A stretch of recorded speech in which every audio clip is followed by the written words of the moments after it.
ಕಚ್ಚಿದ ಅನುಭವ ಆಗ್ತಾ ಇರುತ್ತೆ ಪ್ರಾಣ ಹೋಗೋವರೆಗೂ.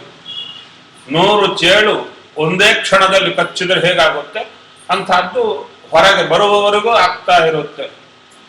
ಆ ನೋವು ನಮಗೆ ಆಗಬಾರದು ಅಂತಿದ್ರೆ ಈ ಉಪಾಸನೆ ಮಾಡಿ. ಈ ಉಪಾಸನೆ ಮಾಡಿದರೆ ಸುಲಭವಾಗಿ ಸುಖವಾಗಿ ಪ್ರಾಣ ಹೋಗಿಬಿಡುತ್ತೆ.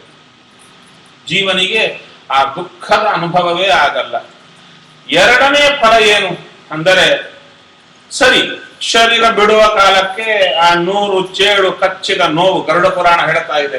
ಆ ಪ್ರಕಾರ ಈ ಉಪಾಸನೆ ಮಾಡಿದ್ರೆ ಬರಲ್ಲ. ಹೊರಬಂದ ಮೇಲೆ ಎರಡನೇ ಅನುಭವ ಏನು ಅಂದರೆ, ಈ ದೇಹದ ಮೇಲೆ ಜೀವಿಗೆ ಎಷ್ಟು ಅನುಬಂಧ ಬೆಳೆದು ಹೋಗಿರುತ್ತೆ ಅಂದರೆ, ಬಿಟ್ಟ ಮೇಲೂ ಇಲ್ಲೇ ಕೂತಿರ್ತಾನೆ. ಆ ಶರೀರ ಸುತ್ತು ತಿರುಗಾಡ್ತಾ ಇರ್ತಾನೆ. ಹೊತ್ತುಕೊಂಡು ಹೋಗ್ತಾ ಇದ್ದರೆ ಹಿಂದೆ ಓಡತಾನೆ. ಎಲ್ಲರೂ ನಿಲ್ಲಿಸಬೇಕು ಅಂತ ನೋಡುತ್ತಾನೆ. ಕೇಳುವ ನಾಥ ಇರಲ್ಲ. ಯಾಕೆ? ಅವನ ಮಾತು ಯಾರಿಗೂ ಕೇಳಿಸಲ್ಲ. ಹೋದಾಗ ಸುಡತಾ ಇರ್ತಾರೆ. ಸುಡತಾ ಇದ್ರೆ ಅಲ್ಲಿರುವ ಬಿಸಿ ಅಂದರೆ ಉಷ್ಣ ಇವನ ಶರೀರದಲ್ಲಿ ತಾಪ ತುಂಬಾ ಉಂಟು ಮಾಡುತ್ತೆ. ಅದಕ್ಕೆ ಹೋದಾಗ ಪುರೋಹಿತರು ಕರ್ತೃಗಳಿಗೆ ಹೇಳಿ ಮಾಡಿಸ್ತಾರೆ, ಸ್ನಾನ ಮಾಡಿಸ್ತಾರೆ. 108 ಸಲ ಮಾಡಿ, ಇವರಿಗೂ ಮತ್ತು ಹಾಸ್ಪಿಟಲ್ಗೆ ಹೋದ್ರೆ ಕಷ್ಟ ಅಂತ ಯಥಾಶಕ್ತಿ ಮಾಡಿ ಅಂತ ಹೇಳುತ್ತಾರೆ. 108 ಸಲ ಸ್ನಾನ ಮಾಡಿದರೆ ಅದಕ್ಕೆ ಸಂಕಲ್ಪ ಏನು ಅಂದರೆ, ದಾಹ ಜನಿತ ತಾಪ ಉಪಶಮಾರ್ಥಂ. ಅಲ್ಲ, ದಾಹ ಆಗಿದ್ದು ಯಾವುದಕ್ಕೆ? ಶರೀರಕ್ಕೆ. ಶರೀರಕ್ಕೆ ದಾಹ ಆದರೆ ಪಕ್ಕದಲ್ಲಿರುವ ಜೀವನಿಗೆ ತಾಪ ಯಾಕೆ ಬಂತು? ನಮಗೆಲ್ಲ ಬರ್ತಾ ಇಲ್ಲ. ತುಂಬಾ ಜನ ಸುಟ್ಟು ಬರ್ತಾ ಇದ್ದೇವೆ, ಮನೆಗೆ ಬಂದ ಚೆನ್ನಾಗೇ ಇದ್ದೀವಿ. ಆ ಜೀವನಿಗೆ ಮಾತ್ರ ಯಾಕೆ ತಾಪ ಅಂದ್ರೆ, ಅಭಿಮಾನದಿಂದ ಆ ತಾಪ ಅವನಿಗೆ ಬರುತ್ತಾ ಇರುತ್ತೆ. ವಿಪರೀತ ತಾಪ, ಹಸಿವೆ, ಬಾಯಾರಿಕೆ, ತಿನ್ನಲಿಕ್ಕೆ ಶರೀರ ಇಲ್ಲ, ಒದ್ದಾಡ್ತಾ ಇರ್ತಾನೆ. ಅಂತ ಎಲ್ಲರಿಗೂ ತಪ್ಪಿದ್ದಲ್ಲ ಪರಿಸ್ಥಿತಿ. ಆದರೆ ಅಲ್ಲಿ ಆ ತಾಪ ಬರಬಾರದು ಅಂತಾದರೆ ಅದಕ್ಕೆ ಮೂಲಭೂತವಾದ್ದು ದೇಹದ ಮೇಲೆ ಅಭಿಮಾನ ಕತ್ತರಿಸಿ ಹೋಗಬೇಕು. ಎಷ್ಟೆಷ್ಟು ಕತ್ತರಿಸಿ ಹೋಗಿರುತ್ತೆ ಅಷ್ಟಷ್ಟು ತಾಪ ಕಡಿಮೆ ಆಗಿರುತ್ತೆ. ಆದ್ದರಿಂದ ಈ ಒಂದು ಚಿಂತನೆ ಮಾಡಿದರೆ ಪ್ರಧಾನವಾಗಿ ದೇಹದ ಮೇಲೆ ಅಭಿಮಾನ ಕೊಂಚ ಕೊಂಚ ಕೊಂಚ ಕಡಿಮೆ ಆಗ್ತಾ ಬರುತ್ತೆ.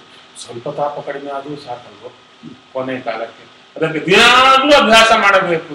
ದಿನಾಗ್ಲೂ ಈ ಪ್ರಕರಣ ಚಿಂತನೆ ಮಾಡಿದರೆ ಇಷ್ಟು ಫಲಗಳಿವೆ ಅಂತ ಹೇಳ್ತಾ ಇದ್ದಾರೆ. ಇನ್ನ ನಿನ್ನೆ ಹೇಳಿದ ಫಲಗಳು ಅವು ಇದು ಪ್ರಧಾನವಾದ್ದು. ಯಾಕೆಂದ್ರೆ ನಮ್ಮ ಕಣ್ಣ ಮುಂದೆ ಬರೋದೇ ಆ ಚಿತ್ರಣ. ಎಲ್ಲಿಗೆ ಹೋದ್ರು ಕೂಡ ಹೌದಪ್ಪ ಕೊನೆ ಕಾಲ ಹೇಗಿರುತ್ತೋ ಏನೋ ಅಂತ ಒಂದೇ ದುಃಖ ಇರುತ್ತೆ. ಇನ್ನೊಂದು ಬಯಸ್ತೇವಲ್ಲ, ಅನಾಯಾಸೇನ ಮರಣಂ ವಿನಾ ದೈನ್ಯೇನ ಜೀವನಂ ಅಂತ ಏನದಲ್ಲ, ಆ ಎರಡೂ ನಮಗೆ ಸಿಗುತ್ತೆ ಈ ಚಿಂತನೆ ಮಾಡಿದ. ಯಾಕೆ? ಜೀವನ ಕೊಟ್ಟವರೇ ದೇವತೆಗಳು. ಜೀವನ ಕೊಟ್ಟವ ದೇವ, ಈ ಶರೀರ ಕೊಟ್ಟವರೇ ಅವರು. ಅವರಿಗೆ ಗ್ರಾಟಿಟ್ಯೂಡ್, ಕೃತಜ್ಞತೆಯೇ ತೋರದಿದ್ದರೆ ನಿತ್ಯವೂ ಕೂಡ ಸ್ವಾಮಿ ಈ ಶರೀರ ಕೊಟ್ಟಿದ್ದೀರಾ, ನಿಮಗೆ ಥ್ಯಾಂಕ್ಸ್ ಅಂತ ಹೇಳದಿದ್ದರೆ ಅವರು ನೋಡುತ್ತಾರೆ ಇವನಿಗೆ ಚೂರು ಕೃತಜ್ಞತೆ ಇಲ್ಲ, ಕೃತಜ್ಞನ ಅಂತ ಹೇಳಿ ತುಂಬಾ ನೋವು ಕೊಡುತ್ತಾರೆ. ಬದುಕಿರುವಾಗ ಸತ್ತ ಮೇಲೆ ಅಂತೂ ಇದ್ದೇ ಇದೆ. ಆದ ಕಾರಣ ಬದುಕಿರುವಾಗ ದೈನ್ಯದಿಂದ ಜೀವನ ಮಾಡಬಾರದು ಅಂತಾದರೆ ಇದು ಚಿಂತನೆ ಮಾಡಿ. ಅನಾಯಾಸದಿಂದ ಮರಣ ಬರಬೇಕಾದರೆ ಇದು ಚಿಂತನೆ ಮಾಡಿ. ನೋಡಿ, ಒಂದು ಪ್ರಕರಣಕ್ಕೆ ಎಷ್ಟು ಫಲಗಳ ರಾಶಿ. ಅದಕ್ಕೆ ಆರಿಸಿ ಆರಿಸಿ ತೆಗೆದಿದ್ದಾರೆ. ಇವರು ಸಂಸ್ಕೃತದಲ್ಲಿ ಬರೆದರು, ಇದನ್ನೇ ಕನ್ನಡದಲ್ಲಿ ದಾಸರಾಯರು ಬರೆದರು. ಇಬ್ಬರು ತಮ್ಮ ಗುರುಗಳ ತಗೊಂಡು ಹೋದಾಗ ಒಂದು ಏಕಕಾಲದಲ್ಲಿ ತಗೊಂಡು ಹೋದ್ರಂತೆ. ಇವರು ಸತ್ಯವರರ ಕರಸಂಜಾತ ಶಿಷ್ಯರು, ಆಗಿನ ಕಾಲದವರೇ ಜಗನ್ನಾಥ ದಾಸರು. ಇಬ್ಬರು ತಗೊಂಡು ಹೋಗಿ ತೋರಿಸಿದಾಗ ತಮ್ಮ ಗ್ರಂಥಗಳನ್ನ ಒಂದೇ ವಿಷಯ 2 ಭಾಷೆಯಲ್ಲಿ ಬರೆದಿದ್ದೀರಾ ಅಷ್ಟೇ ಅಂತ.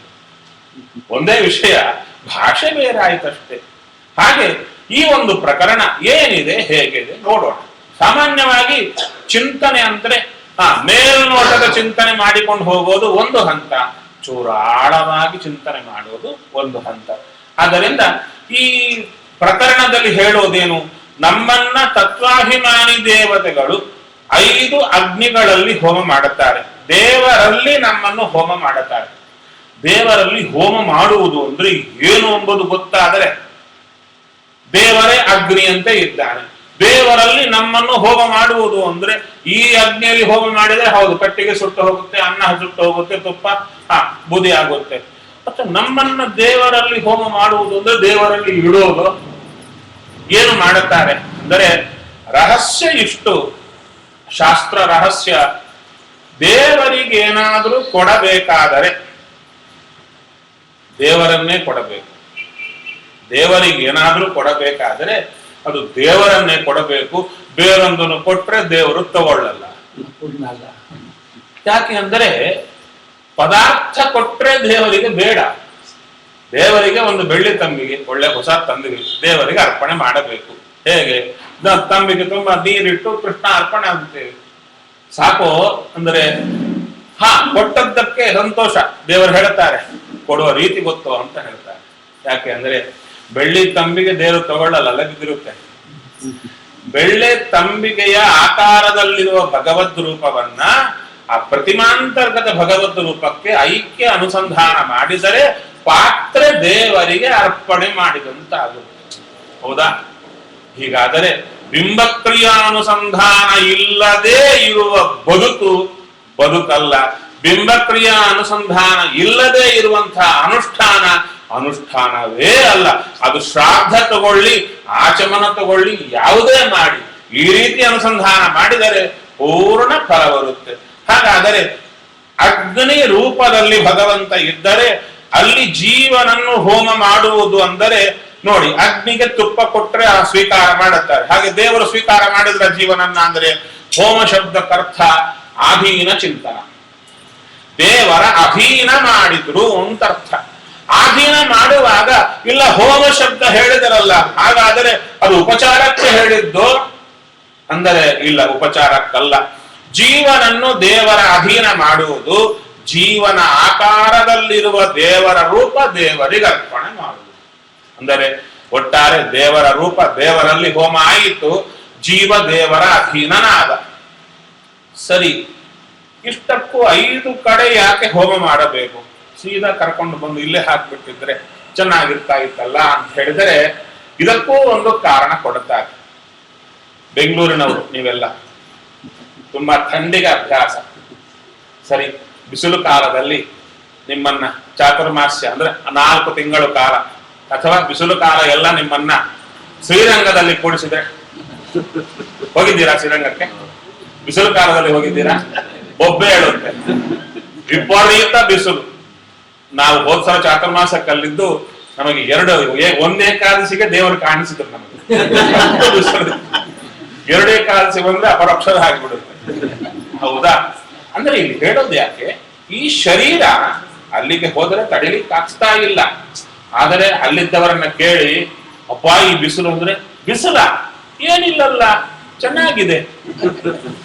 ಏನು ಕಾರಣ? ಅಭ್ಯಾಸ. ಶರೀರಕ್ಕೆ ಆ ಬಿಸಿಲು ತಡೆಯುವ ತಾಕತ್ತು ಸ್ವಾಮಿ ತಾನಾಗಿ ತಂದು ಕೊಟ್ಟ, ಅಲ್ಲೇ ಇದ್ದರೆ. ಹೌದಾ? ಹಾಗಾದರೆ ಒಬ್ಬ ವ್ಯಕ್ತಿ ಒಂದು ಕಡೆ ಇದ್ದವ ಇನ್ನೊಂದು ಕಡೆ ಹೋಗಬೇಕಾದರೆ ಅವನಿಗೆ ತಡೆಯುವ ತಾಕತ್ತು ಬೇಕು. ಒಮ್ಮೆಲೆ ಹಾಕಿಬಿಟ್ರೆ ಕೃಷ್ಣಾರ್ಪಣ ಆಗ್ತಾನೆ. ಇಲ್ಲಿಂದ ಶ್ರೀರಂಗಕ್ಕೆ ಹೋಗಬೇಕಾದ್ರೆ ಹೇಗಿದ್ದರೆ ಸ್ವರ್ಗಲೋಕದಲ್ಲಿಗೂ ಇಲ್ಲಿಗೂ ಎಷ್ಟು ವ್ಯತ್ಯಾಸ, ತುಂಬಾ ವ್ಯತ್ಯಾಸ ವಾತಾವರಣ. ಆ ವಾತಾವರಣವು ಕೂಡ ಇಲ್ಲಿಂದ ಚೂರು ಮೇಲಕ್ಕೆ ಹೋದರೆ ಚೂರು ಬೇರೆದಾಗಿರುತ್ತೆ, ಅಲ್ಲಿಂದ ಚೂರು ಮೇಲಕ್ಕೆ ಹೋದ್ರೆ ಚೂರು ಬೇರೆದಾಗಿರುತ್ತೆ. ಹಾಗೆ ಹಾಗೆ ಹಾಗೆ ಆ ವಾತಾವರಣ ಬರುತ್ತೆ.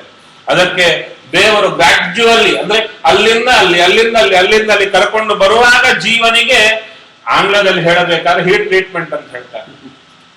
ಈ ಮೆಟಲ್ಸ್ಗೆಲ್ಲ ಅಂದ್ರೆ ಈ ಕಬ್ಬಿಣ ಮೊದಲಾದ ಪದಾರ್ಥಗಳಿಗೆ ಹೀಟ್ ಟ್ರೀಟ್ಮೆಂಟ್ ಅಂತ ಕೊಡ್ತಾರೆ. ಏನದು ಅಂದರೆ ಮೊದಲು ನಮಗೆ ಸಿಗುವಂತಹ ಕಬ್ಬಿಣ ಮೃದುವಾಗಿರುತ್ತೆ, ಮ್ಯಾಲೇಬಲ್, ತುಂಬಾ ಮೃದುವಾಗಿರುತ್ತೆ. ಅದನ್ನೇನು ಮಾಡುತ್ತಾರೆ, ನಮಗೆ ಇದು ಬಳಸಿದ್ರೆ ಬಿಲ್ಡಿಂಗ್ ಎಲ್ಲ ಬಿದ್ದು ಹೋಗುತ್ತೆ. ಅದಕ್ಕೆ ಗಟ್ಟಿತನ ತರಬೇಕಾದರೆ ಕಾಸ್ತಾರೆ, ಚುಚ್ಚುತ್ತಾರೆ. ಎಲ್ಲಿ? ನೀರಲ್ಲಿ ಆ ಪರ್ಟಿಕ್ಯುಲರ್ ಟೆಂಪರೇಚರ್ ನಲ್ಲಿ ಕಳಿಸ್ತಾರೆ. ಅವಾಗ ಚೂರು ಗಟ್ಟಿಯಾಗುತ್ತೆ, ಮತ್ತು ಕಾಸ್ತಾರೆ ಮತ್ತು ಕಳಿಸ್ತಾರೆ ನೀರಿನಲ್ಲಿ. ಹಾಗೆ ಹಾಗೆ ಹೊರಗೆ ಬರುವ ಹೊತ್ತಿಗೆ ಮೆತ್ತಗಿರುವಂತಹ ಕಬ್ಬಿಣ ಗಟ್ಟಿಯಾಗಿರುತ್ತೆ. ಅದೇ ಇಲ್ಲಿ ಮಾಡ್ತಾ ಇದ್ದಾರೆ. ಸ್ವರ್ಗಲೋಕದಲ್ಲಿ ಮೃದುವಾದ ವಾತಾವರಣಕ್ಕೆ ಅಭ್ಯಾಸ ಬಿದ್ದ ಜೀವನನ್ನ ಈ ಅಗ್ನಿಯಲ್ಲಿ ಹಾಕಿ ಕಾಸಿ ನಂತರ ಚಂದ್ರನ ಮೂಲಕ ಕರಕೊಂಡು ಬಂದು ಬಹಳ ಶೀತಲ, ಮತ್ತ ಕಾಸಿ, ಮತ್ತ ವೃಷ್ಟಿಯ ಮೂಲಕ ಅಂದ್ರೆ ಮಳೆಯ ಮೂಲಕ ಮತ್ತು ತಣ್ಣಗೆ ಮಾಡಿ ಇಲ್ಲಿ ಭೂಮಿ ವಾತಾವರಣಕ್ಕೆ ತಂದು ಇನ್ನು ಮತ್ತು ಕಾಸೋದು ಮಾತ್ರ ಅಷ್ಟೇ, ಇನ್ನು ತಣ್ಣಗಿಲ್ಲ. ಗೊತ್ತು ಇವರಿಗೆ ಇನ್ನು ತಣ್ಣಗೆ ಆಗೋದಿಲ್ಲ, ಇಲ್ಲಿ ಬಂದ್ರೆ ಕಾಯೋದು ಎಲ್ಲದ ರೀತಿಯಲ್ಲಿ ಕಾಯ್ತಾನವ ಅಂತ ಹೇಳಿ ಬಿಟ್ಟು ಬಿಡ್ತಾರೆ. ಈ ರೀತಿಯಲ್ಲಿ ನಡೀತಾ ಇದೆ. ಯಾಕೆ ಹೀಗೆ ಮಾಡಿದ್ರು ಗೊತ್ತಿಲ್ಲದೆ ಏನೋ ಮಾಡಿದ್ರು ಅಂತ ಹೋದರೆ ಇಲ್ಲ, ಇದೊಂದು ವಿಶೇಷವಾದ್ದು. ಅಷ್ಟೇ ಅಲ್ಲ, ಅಂತಃಕರಣದಲ್ಲೂ ಪರಿಣಾಮ ತುಂಬಾ ಬೀರುತ್ತಾ ಬರುತ್ತೆ. ಸ್ವರ್ಗಲೋಕದಲ್ಲಿ ಜೀವಿಗೆ ತನ್ನ ಹಿಂದಿನ ಜನ್ಮಗಳೆಲ್ಲ ನೆನಪು ಇದ್ದೇ ಇರುತ್ತೆ. ಭೂಮಿಗೆ ಬರುವ ಹೊತ್ತಿಗೆ ಅವನಿಗೆಲ್ಲ ಹೋಗಿಬಿಡಬೇಕು. ಆ ಹೋಗುವುದು ಒಂದೇ ಸಲ ತೆಗೆಯಲ್ಲ, ಕ್ರಮೇಣ ತೆಗಿತಾ ಬರ್ತಾರೆ. ಏನೂ ನೆನಪಿಲ್ಲದಂತೆ ಮಾಡಿ ಹಾಕಿ ಹೋಗ್ತಾರೆ. ಇದು ಇಲ್ಲಿ ಮಾಡುವ ಕ್ರಮ. ಹಾಗಾದರೆ ಮೊದಲನೆಯ ಅಗ್ನಿ ಯಾವುದು ಅಂದರೆ ನಾರಾಯಣ ಅಗ್ನಿ ಅಂತ ಹೇಳ್ತಾ ಇದ್ದಾರೆ. ಈ ನಾರಾಯಣ ಅಗ್ನಿ ಎಲ್ಲಿದೆ? ಸ್ವರ್ಗ ಲೋಕ, ಆಕಾಶ ಸ್ವರ್ಗ ಲೋಕದಲ್ಲಿದೆ. ಆ ಸ್ವರ್ಗ ಲೋಕದಲ್ಲಿ ದೇವ ಇದ್ದಾನೆ. ದೇವರಿಗೆ ಏನು ಹೆಸರಯ್ಯ ಅಂದರೆ ಲೋಕದಲ್ಲಿರುವ ದೇವರಿಗೆ ಹೆಸರು ಲೋಕ, ಗಡಿಗೆಯಲ್ಲಿರುವ ದೇವರಿಗೆ ಹೆಸರು ಗಡಿಗೆ ಅಂತ. ಎಲ್ಲಿದ್ದ ದೇವರಿಗೆ ಹೆಸರು ಅದೇ. ಆಯಾ ಸ್ಥಾನದಲ್ಲಿ ಆಯಾ ಹೆಸರಿನಿಂದ ಆಯಾ ಗುಣಗಳು ಪ್ರಕಟ ಆಗಿರುತ್ತೆ. ಆಯಾ ಗುಣಗಳಿಂದ ತಾನು ನಿಂತಿರ್ತಾನೆ ಭಗವಂತ. ಹಾಗಾದರೆ ದೇವ ಅಲ್ಲಿ ಲೋಕ ಅಂತ ಕರೆಸಿಕೊಂಡಿದ್ದಾನೆ. ದೇವರಿಗೆ ಲೋಕ ಅಂತ ಹೆಸರು. ಲೋಕದಲ್ಲಿರುವ ದೇವರಿಗೆ ಲೋಕ ಅಂತ ಯಾಕೆ ಹೆಸರು ಬಂತು?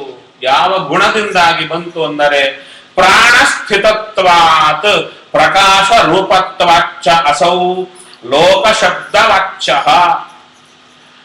ಪ್ರಾಣಸ್ಥಿತತ್ವಾತ್ ನಮ್ಮೊಳಗೆ ಪ್ರಾಣ ಇದ್ದಾನೆ, ಮುಖ್ಯ ಪ್ರಾಣ. ಪ್ರಾಣನೊಳಗೆ ದೇವ ಇದ್ದಾನೆ. ಪ್ರಾಣನೊಳಗೆ ದೇವ ಇರುವುದರಿಂದ ಆ ದೇವರಿಗೆ ಲೋಕ ಅಂತ ಕರೆದರು. ಅಷ್ಟೇ ಅಲ್ಲ, ಪ್ರಕಾಶ ರೂಪತ್ವಾಚ್ಚ ತುಂಬಾ ಉತ್ಕೃಷ್ಟವಾದ ಪ್ರಕಾಶ ರೂಪ. ಆದ್ದರಿಂದ ಈತನಿಗೆ ಲೋಕ ಅಂತ ಹೆಸರು. ಯಾಕೆ? ಲೋಕದಲ್ಲಿ ಲೋಕ ಅಂತ ಕರೆಸಿಕೊಂಡಿದ್ದಾನೆ. ಪ್ರಕಾಶ ರೂಪನಾದ್ದರಿಂದ, ಪ್ರಾಣದೇವರ ಒಳಗಿದ್ದರಿಂದ ಈತನಿಗೆ ಲೋಕ ಅಂತ ಕರೆಸುತ್ತಾನೆ. ನಂತರ ಆ ಲೋಕದಲ್ಲಿರುವ ಈತನಿಗೆ ಏನು ಹೆಸರು ಅಂದರೆ ಇನ್ನೊಂದು ಅಗ್ನಿ ಅಂತ. ನಾರಾಯಣ ಅಗ್ನಿ. ಅಗ್ನಿ ಅಂತ ಕರೆಸಿಕೊಂಡ ದೇವರಿಗೆ ಅಗ್ನಿ ಅಂತ ಶಬ್ದ ವಾಚ್ಯತ್ವ ಹೇಗೆ ಬಂತು? ಅಗ್ನಿ ಅಂತ ಯಾಕೆ ಕರೆದರು? ನಮಗೇನೋ ಹೆಸರುಗಳಿಗೆ ಕಾರಣ ಬೇಕಾಗಿಲ್ಲ. ಯಾರಿಗೆ ಯಾವ ಹೆಸರು ಬೇಕಾದ್ರೆ ಇಡಬಹುದು. ಯಾಕೆ ಅಂದ್ರೆ ಅದೇ ಹೆಸರು ಇಡಬೇಕು ಅಂತ ನಿಯಮ ಇಲ್ಲ. ಯಾಕೆ? ಆ ಗುಣಗಳು ನಮ್ಮಲ್ಲಿ ಇರಲ್ಲ. ಶ್ರೀನಿವಾಸ ಅಂತ ಒಂದು ಪೈಸಾ ಇರಲ್ಲ. ಶ್ರೀನಿವಾಸ ಹೇಗಾಗ್ತಾನೆ? ಆದರೆ ದೇವ ಹಾಗಲ್ಲ. ನಾಮಾನಿ ಗೌಣಾನಿ ವಿಖ್ಯಾತಾನಿ ಮಹಾತ್ಮನಃ. ದೇವರ ಹೆಸರುಗಳಂಥವು ಗುಣ ಸಂಬಂಧಿ, ಗುಣಗಳಿಂದ ಬಂದದ್ದು ದೇವರ ಹೆಸರು. ಹಾಗಾದರೆ ಇಲ್ಲಿ ಈತನಿಗೆ ಅಗ್ನಿ ಅಂತ ಹೆಸರು ಯಾವುದು ಹೇಗೆ ಬಂತು ಅಂದರೆ ಆದಾನಾತ್ ಅಗ್ನಿ, ಎಲ್ಲವನ್ನು ಸ್ವೀಕಾರ ಮಾಡುತ್ತಾನಾದ್ದರಿಂದ ಇವನಿಗೆ ಅಗ್ನಿ ಅಂತ ಹೆಸರು. ಅಷ್ಟೇ ಅಲ್ಲ, ಅಂಗ ನೇತೃತ್ವಾಚ್ಚ, ನಮ್ಮ ಅಂಗಗಳಿಗೆ ನೇತಾರನಾದ್ದರಿಂದ ಎಲ್ಲಾ ಅಂಗಗಳನ್ನ ಅವನೇ ಚಲನ ವಲನ ಮಾಡಿಸುವುದು. ಆದ್ದರಿಂದ ಇವನಿಗೆ ಅಗ್ನಿ ಅಂತ ಕರೆದರು. ಅದನಾತ್ ಅಂಗ ನೇತೃತ್ವಾಚ್ಚ ಅಗ್ನಿರಿತ್ಯುಚ್ಯತೆ. ಮೊದಲನೆಯ ಅಗ್ನಿ ನಾರಾಯಣ, ಆತನನ್ನು ಅಗ್ನಿ ಅಂತ ಕರೆದದ್ದು ಈ ರೀತಿಯಲ್ಲಿ. ನಂತರ ಈ ಅಗ್ನಿಯಿಂದ ಹುಟ್ಟಿದ ಉದ್ಭೂತಾನಿ ನಾರಾಯಣಾದಿ ಪಂಚರೂಪಾಣ್ಯೇವ ಸಮಿದಾದಿ ಪಂಚರೂಪಾಣಿ ಭವಂತಿ. ಈ ನಾರಾಯಣನಿಂದ ಹುಟ್ಟಿ ಬಂದ 5 ರೂಪಗಳು ಸಮಿತ್ತು ಮೊದಲಾದ ರೂಪಗಳಾಗಿವೆ ಈ ಅಗ್ನಿಯಲ್ಲಿ. ಈ ರೂಪದಿಂದ ಯಾಕೆ ಹುಟ್ಟಿ ಬರಬೇಕು? ಪ್ರತ್ಯೇಕವಾಗಿ ಬರಬಹುದಲ್ಲ ಅಂದರೆ ಅಲ್ಲಿ ವಿಶೇಷ. ನಾರಾಯಣ ರೂಪ ಇದೆ. ನಾರಾಯಣ ರೂಪದಿಂದ ಹುಟ್ಟಿದ ವಾಸುದೇವ ರೂಪ ಅಂತ ಅಡ್ರೆಸ್ಸಿಂಗ್ ಅಂದ್ರೆ ಕರೆಯೋದು ಏನಂತ ರೂಪವನ್ನ ನಾರಾಯಣ ವಾಸುದೇವ ಅಂತ ಕರೀತಾರ. ನಾರಾಯಣನಿಂದ ಹುಟ್ಟಿದ ವಾಸುದೇವ ರೂಪಕ್ಕೆ ನಾರಾಯಣ ವಾಸುದೇವ ಅಂತ ಹೆಸರು. ಚೂರು ಜಂಪು ಬರ್ತಾ ಇರುತ್ತೆ, ಕಂಟ್ರೋಲ್ ಮಾಡಿಕೊಳ್ಳಿ ಯಾರಾದ್ರೂ ಬಂದ್ರೆ. ಯಾಕೆಂದ್ರೆ ಇದು ಸಿಗಲ್ಲ, ಅರಣ್ಯಕಾಚಾರ್ಯರ ಗ್ರಂಥ, ಅದು ಪ್ರವಚನ ಸಿಗಲ್ಲ. ಸಿಕ್ಕಾಗ ನಮಗೆ ಬರುವುದೇ ಕಲಿ ವ್ಯಾಪಾರ. ಚೂರು ಜೊಂಪು ಕೊಡ್ತಾನೆ. ಅದು ಮಧ್ಯಾಹ್ನದ ಹೊತ್ತು, ಏಕಾದಶಿ ಒಬ್ಬರಿಗೆ, ಕೆಲವರಿಗೆ ದ್ವಾದಶಿ ಭಾರ, ಎರಡೂ ಆಗಿದೆ. ಆದ್ದರಿಂದ ಸರಿ, ಯಾಕೆಂದ್ರೆ ಇಲ್ಲಿ ಯಾವ ಜೋಕ್ಸು ಸಿಗಲ್ಲ ನಿಮಗೆ ಇಂಥದ್ದು ಬಿಟ್ರೆ. ಸರಿ, ಹಾಗಾದರೆ ನಾರಾಯಣನಿಂದ ಹುಟ್ಟಿದ ವಾಸುದೇವ ಅಂತ ಹೇಳಿದ್ರಲ್ಲ, ಇಲ್ಲಿ ಹೇಗೆ ಈ ರೂಪ ಚಿಂತನೆ ಅಂದರೆ ಮೇಲೆ ವಾಸುದೇವ ರೂಪ, ಮೇಲೆ ವಾಸುದೇವ ರೂಪ, ಒಳಗೆಲ್ಲ ನಾರಾಯಣ ರೂಪಗಳು. ಹೇಗೆ ಚಿಕ್ಕ ಚಿಕ್ಕ ನಾರಾಯಣನ ಮೂರ್ತಿಗಳು, ಸಕ್ಕರೆ ಗೊಂಬೆಗಳು ನಿಮಗೆ ಕೊಟ್ಟೆ ನಾನು, ಅಂಟನ್ನು ಕೊಟ್ಟೆ. ಎಲ್ಲಾ ಗೊಂಬೆಗಳನ್ನ ಒಂದಕ್ಕೊಂದು ಜೋಡಿಸಿ, ಮುರಿಯದೆ ಜೋಡಿಸಿ ವಾಸುದೇವ ರೂಪದ ತಯಾರು ಮಾಡಿ. ಇವಾಗ ಏನಾಗುತ್ತೆ, ಮೇಲ್ನೋಟಕ್ಕೆ ವಾಸುದೇವ, ಒಳಗೆಲ್ಲ ನಾರಾಯಣ ರೂಪಗಳು. ಯಾಕಿಷ್ಟು ಕಷ್ಟಪಟ್ಟ? ಬರೀ ವಾಸುದೇವನಾಗಿ ಬಂದು ಚೆನ್ನಾಗಿರುತ್ತಲ್ಲ ಅಂದ್ರೆ, ವಾಸುದೇವನಿಂದ ಹೊರಬರುವ ಗುಣಗಳೇ ಬೇರೆ, ನಾರಾಯಣ ವಾಸುದೇವನಿಂದ ಪ್ರಕಟ ಆಗುವ ಗುಣಗಳೇ ಬೇರೆ ಅಲ್ಲ. ಎಲ್ಲಾ ರೂಪಗಳು ಒಂದೇ ಅಲ್ಲ, ಎಲ್ಲಾ ರೂಪಗಳಲ್ಲೂ ಎಲ್ಲಾ ತಾಕತ್ತಿದೆ ಅಲ್ಲ. ಅಂದರೆ ಇದ್ದರೂ ದೇವರ ಸಂಕಲ್ಪ ಹೀಗೆ, ನಾನು ಇಂತಿಂಥ ರೂಪದಿಂದ ಇಂತಿಂಥ ಕೆಲಸ ಈ ಗುಣ ಪ್ರಕಟ ಮಾಡುತ್ತೇನೆ ಅಂತ ಇಟ್ಟುಕೊಂಡಿದ್ದಾನೆ ತನ್ನ ಸಂಕಲ್ಪದಂತೆ. ಆದ್ದರಿಂದ ಭಗವಂತ ಆ ರೀತಿ ಸ್ವೀಕಾರ ಮಾಡುತ್ತಾ ಇದ್ದಾನೆ. ಹಾಗಾದರೆ ಮೊದಲನೇ ರೂಪ ಯಾವುದು? ನಾರಾಯಣ ಎಂಬ ಅಗ್ನಿಯಿಂದ ಹೊರಬಂದ ಮೊದಲನೇ ರೂಪ ನಾರಾಯಣ. ಹೆಸರು ನಾರಾಯಣ, ನಾರಾಯಣ ಅಂತ. ಎಲ್ಲಿದ್ದಾನೆ ಅಂತ ಅಂದ್ರೆ ಹೇಳ್ತಾ ಇದ್ದಾರೆ. ಇಲ್ಲಿ ದಾಸರು ಹೇಳಿದಾರಲ್ಲ, 30 ರೂಪಗಳ 30 ರೂಪಗಳು, ಅದರ ವ್ಯಾಪಾರ, ಅದರ ವ್ಯಾಪ್ತಿ ಎರಡನ್ನು ಚಿಂತನೆ ಮಾಡಿ ಎಂದು. ವ್ಯಾಪಾರ ಯಾವುದು? ಮೊದಲನೇ ಮೂಲ ರೂಪ ನಾರಾಯಣ, ಮೊದಲನೇ ಅಗ್ನಿ. ಆತ ನಾರಾಯಣ ಅಂತ ರೂಪ ಮಾಡುವ ವ್ಯಾಪಾರ ಅಗ್ನಿಯ ವ್ಯಾಪಾರ. ಇರುವುದು ಸ್ವರ್ಗ ಲೋಕದಲ್ಲಿ, ಲೋಕ ಅಂತ ಕರೆಸಿಕೊಂಡಿದ್ದಾನೆ. ವ್ಯಾಪಾರ ಬಂದು ವ್ಯಾಪ್ತಿ ಎಲ್ಲಿದ್ದಾನೋ ಬಂತು. ಹಾಗಾದರೆ ಎರಡನೇ ರೂಪ ಯಾವುದು? ನಾರಾಯಣನಿಂದ ಹುಟ್ಟಿದ ನಾರಾಯಣ. ಆತ ಎಲ್ಲಿದ್ದಾನೆ ಅಂದರೆ ಆದಿತ್ಯನೊಳಗಿದ್ದಾನೆ. ಆದಿತ್ಯನೊಳಗಿರುವ ದೇವರಿಗೆ ಹೆಸರು ಆದಿತ್ಯ ಅಂತಾನೆ ಹೆಸರು. ಆದಿತ್ಯ ಅಂತ ಆತನಿಗೆ ಹೆಸರು ಯಾಕೆ ಬಂತು ಅಂದರೆ, ಪ್ರಾಣಿಕೃತ ಕರ್ಮಜಾತಂ ಆದಾಯ ಯಾತಿ. ಆದಾಯ ಯಾತೀತಿ ಆದಿತ್ಯ, ತೆಗೆದುಕೊಂಡು ಹೋಗ್ತಾನಾದ್ದರಿಂದ ಆದಿತ್ಯ. ಏನು ತೆಗೆದುಕೊಂಡು ಹೋದ? ಪ್ರಾಣಿಗಳು ಮಾಡಿದ ಕರ್ಮವನ್ನ ತೆಗೆದುಕೊಂಡು ಹೋಗ್ತಾನೆ. ಕರ್ಮಜಾತಂ, ಕರ್ಮದ ಗುಂಪನ್ನೇ ತೆಗೆದುಕೊಂಡು ಹೋಗ್ತಾನೆ. ಆದ್ದರಿಂದ ಈತನೇ ಆದಿತ್ಯ ಅಂತ ಕರೆಸಿಕೊಂಡಿದ್ದಾನೆ. ನಾರಾಯಣ, ನಾರಾಯಣ ಸೂರ್ಯನೊಳಗಿದ್ದಾನೆ. ಆದಿತ್ಯ ಅಂತ ಯಾಕೆ ಕರೆಸಿಕೊಂಡದ್ದು? ಆದಾಯ ಯಾತಿ, ನಮ್ಮ ಕರ್ಮಗಳನ್ನ ತೆಗೆದುಕೊಂಡು ಹೋಗ್ತಾನಾದ್ದರಿಂದ. ಈತ ಎಲ್ಲಿದ್ದಾನೆ ಅಂದ್ರೆ ಗೊತ್ತಾಯಿತು, ಸೂರ್ಯನೊಳಗಿದ್ದಾನೆ. ಮಾಡುವ ಕೆಲಸ ಏನು ಅಂದರೆ ಇಲ್ಲಿ ಹೇಳ್ತಾ ಇದ್ದಾರೆ, ಸಮೇಧನಾಥ ಸಮಿತ್, ಸಮಿತ್ ಆಗಿದ್ದಾನೆ. ಈ ರೂಪ ನಾರಾಯಣ ಅಗ್ನಿಯಲ್ಲಿ ನಾರಾಯಣನಿಂದ ಹುಟ್ಟಿದ ನಾರಾಯಣ ಸಮಿತ್ ಆಗಿದ್ದಾನೆ. ಏನು? ವ್ಯಾಪಾರ, ಸಮಿತ್ತಿನ ವ್ಯಾಪಾರ ಮಾಡುತ್ತಾ ಇದ್ದಾನೆ. ವ್ಯಾಪ್ತಿ ಸೂರ್ಯಮಂಡಲದಲ್ಲಿ. ಹಾಗಾದರೆ ಸಮಿತ್ತಾಗಿರುವ ದೇವರಿಗೆ ಹೆಸರೇನು? ಸಮಿತ್ತು ಅಂತ ಹೆಸರು. ಸಮಿತ್ತು ಅಂತ ದೇವರಿಗೆ ಯಾಕೆ ಹೆಸರು ಅಂದರೆ, ಸಮೇಧನಾಥ್, ತಾನು ಇರೋದರಿಂದ ಚೆನ್ನಾಗಿ ವೃದ್ಧಿಗೊಳಿಸ್ತಾನೆ. ವೃದ್ಧಿಗೊಳಿಸೋದರಿಂದ ಸಮಿತ್ತು ಅಂತಾರೆ. ಹೌದಲ್ವೋ? ಕಟ್ಟಿಗೆ ಹಾಕಿದರೆ ಅಗ್ನಿ ವೃದ್ಧಿ ಆಗುತ್ತೆ. ಹಾಗೆ ಈ ದೇವರ ಚಿಂತನೆ ಮಾಡಿದರೆ ಸ್ವರ್ಗ ಲೋಕದಲ್ಲಿ ಅನೇಕ 5 ಅಗ್ನಿಗಳಲ್ಲಿ ಸಮಿತ್ತಾಗಿರುವ ದೇವರ ರೂಪಗಳನ್ನ ಸಮಿತ್ತು ಸಮಿತ್ತು ಅಂತ ಚಿಂತನೆ ಮಾಡಿದರೆ ನಮ್ಮನ್ನು ಏಧನ, ವಿಶೇಷವಾಗಿ ಬೆಳವಣಿಗೆ ಕೊಡುತ್ತಾನೆ. 2 ಬೆಳವಣಿಗೆ, ಶರೀರಕ್ಕೆ, ಜೀವನಿಗೆ. ಜೀವನಿಗೆ ಬೆಳವಣಿಗೆ ಬೇಕಾಗಿದ್ದು. ಆದ್ದರಿಂದ ಒಳ್ಳೆ ಜ್ಞಾನ ಕೊಟ್ಟು ನಮ್ಮನ್ನ ಬೆಳೆಸ್ತಾನೆ. ದೇವರನ್ನು ನಾವು ಸಮಿತ್ತು ಅಂತ ಚಿಂತನೆ ಮಾಡಿದರೆ ಸರಿ. ಎರಡನೇ ರೂಪ ಯಾವುದು? ನಾರಾಯಣ ವಾಸುದೇವ. ಕ್ರಮ ಪ್ರಕಾರ ನಾರಾಯಣ, ವಾಸುದೇವ, ಸಂಕರ್ಷಣ, ಪ್ರದ್ಯುಮ್ನ, ಅನಿರುದ್ಧ. ಹಾಗಾದರೆ ನಾರಾಯಣನಿಂದ ಹುಟ್ಟಿದ ಎರಡನೇ ರೂಪ ನಾರಾಯಣ ವಾಸುದೇವ. ಈ ನಾರಾಯಣ ವಾಸುದೇವ ರೂಪ ಎಲ್ಲಿದ್ದಾನೆ? ವ್ಯಾಪ್ತಿಯಲ್ಲಿ ಎಂದರೆ ಸೂರ್ಯಮಂಡಲದ ರಶ್ಮಿಗಳಲ್ಲಿದ್ದಾನೆ. ರಶ್ಮಿಗಳಲ್ಲಿರುವ ದೇವರಿಗೆ ಹೆಸರೇನು? ರಶ್ಮಿ ಅಂತಾನೆ ಹೆಸರು. ಯಾಕೆ ಬಂತು ಹೆಸರು ಅಂದರೆ, ರತಿ ಶಂ ಮಾನ ರೂಪತ್ವ. ನೋಡಿ, ಯಾರ ಹೆಸರಾದ ರಶ್ಮಿ ಅಂದ್ರೆ ಇದೇ ಅರ್ಥ. ಅವರೊಳಗಿರೋ ದೇವರಿಗೆ ಹೆಸರು ರಶ್ಮಿ ಅಂದರೆ ರತಿ, ಆನಂದ, ಶಂ ಅಂದ್ರೆ ಮಂಗಳಕರವಾದ, ಮಾನ ಜ್ಞಾನ ಅಂದ್ರೆ ಮಂಗಳಕರವಾದ ಜ್ಞಾನ ಆನಂದ ರೂಪನಾದ್ದರಿಂದ ದೇವರಿಗೆ ರಶ್ಮಿ ಅಂತ ಹೆಸರು. ಎಲ್ಲಿದ್ದಾನೆ? ರಶ್ಮಿಗಳಲ್ಲಿದ್ದಾನೆ. ಅಂಥ ರಶ್ಮಿಗಳಲ್ಲಿರುವ ದೇವ ಇಲ್ಲಿ ಏನು ಮಾಡುತ್ತಾ ಇದ್ದಾನೆ? ಧೂಮನಾಗಿದ್ದಾನೆ. ಸ್ವರ್ಗ ಲೋಕದ ಅಗ್ನಿ, ನಾರಾಯಣ ಅಗ್ನಿಯಲ್ಲಿ ನಾರಾಯಣ ವಾಸುದೇವ ರೂಪ ಧೂಮದ ಕೆಲಸ ಮಾಡುತ್ತಾ ಇದೆ. ಧೂಮದ ಕೆಲಸ ಏನು ಅಂದರೆ ಅಜ್ಞಾನಾದೀನ ಧೂತ್ಕರಣಾತ್ ಧೂಮ. ಯಾರು ಈ ದೇವನನ್ನ, ನಾರಾಯಣ ವಾಸುದೇವನನ್ನ ಸ್ವರ್ಗಲೋಕದಲ್ಲಿ ಧೂಮವಾಗಿದ್ದಾನೆ ಅಂತ ರೂಪವನ್ನ ಚಿಂತನೆ ಮಾಡುತ್ತಾರೋ ಅವರ ಅಜ್ಞಾನಾದಿಗಳನ್ನ ಧೂತ್ಕರಣ ಅಂದರೆ ಕಿತ್ತು ಹಾಕಿ ಬಿಡುತ್ತಾನೆ. ಆದ್ದರಿಂದ ನೋಡಿ, ಹೊಗೆ ಬಂದ್ರೆ ಏನಾಗುತ್ತೆ ಹೇಳಿ?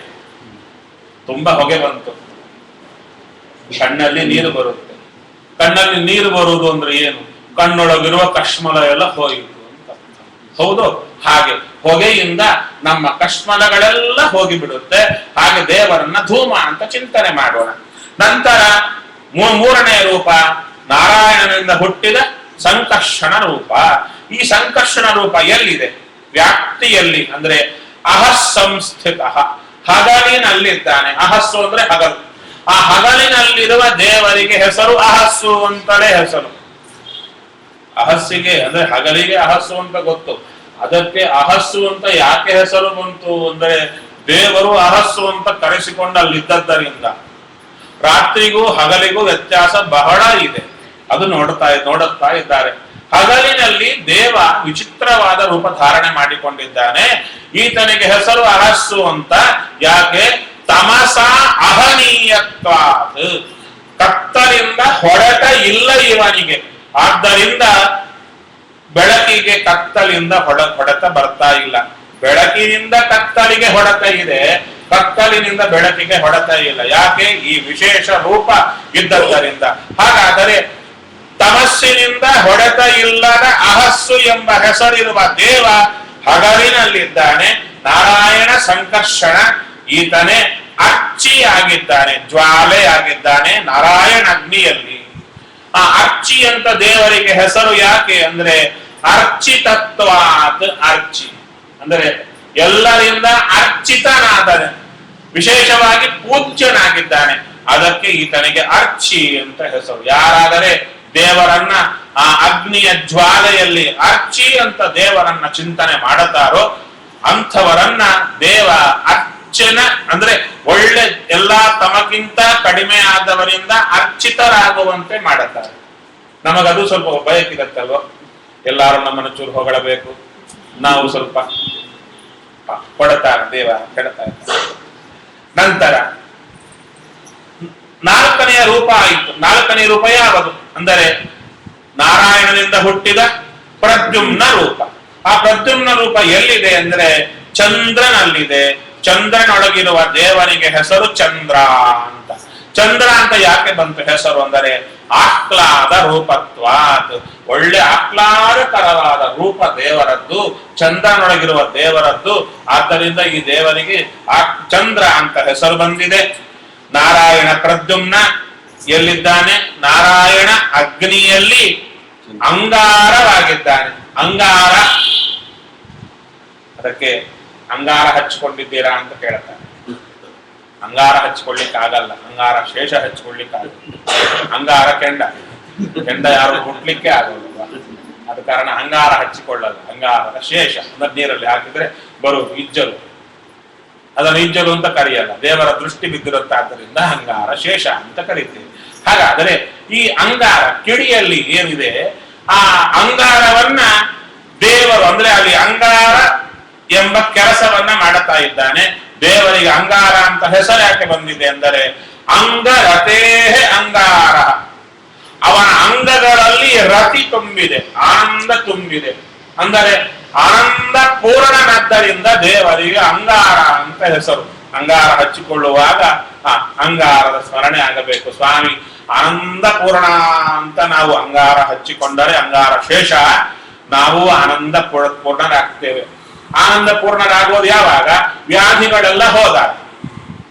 ವ್ಯಾಧಿಗಳು ಯಾವುದು ಇಲ್ಲದಿದ್ದರೆ ನಾವು ಸಂತೋಷವಾಗಿರ್ಲಿಕ್ಕೆ ಸಾಧ್ಯ. ಅದಕ್ಕೆ ಆಚಾರ್ಯರು ಹೇಳಿದ್ರು, ಅಂಗಾರ ಶೇಷೇಣ ಯೋ ಅಂಗಾನಿ ಪರಿವಾರ್ಜಯೇತ್. ಯಾರಾದರೆ ಅಂಗಾರ ಶೇಷದಿಂದ ಅಂಗಗಳನ್ನ ಹಚ್ಚಿಕೊಳ್ಳ ಪರಿಮಾರ್ಜನ ಮಾಡಬೇಕಂತ, ಮಾರ್ಜನ ಮಾಡಿಕೊಂಡ್ರೆ ವ್ಯಾಧಯೋ ಯಾಂತಿ ಖಂಡಶಃ, ವ್ಯಾಧಿಗಳು ತುಂಡು ತುಂಡಾಗಿ ಬಿಡುತ್ತೆ ಅಂತ ಹೇಳ್ತಾರೆ.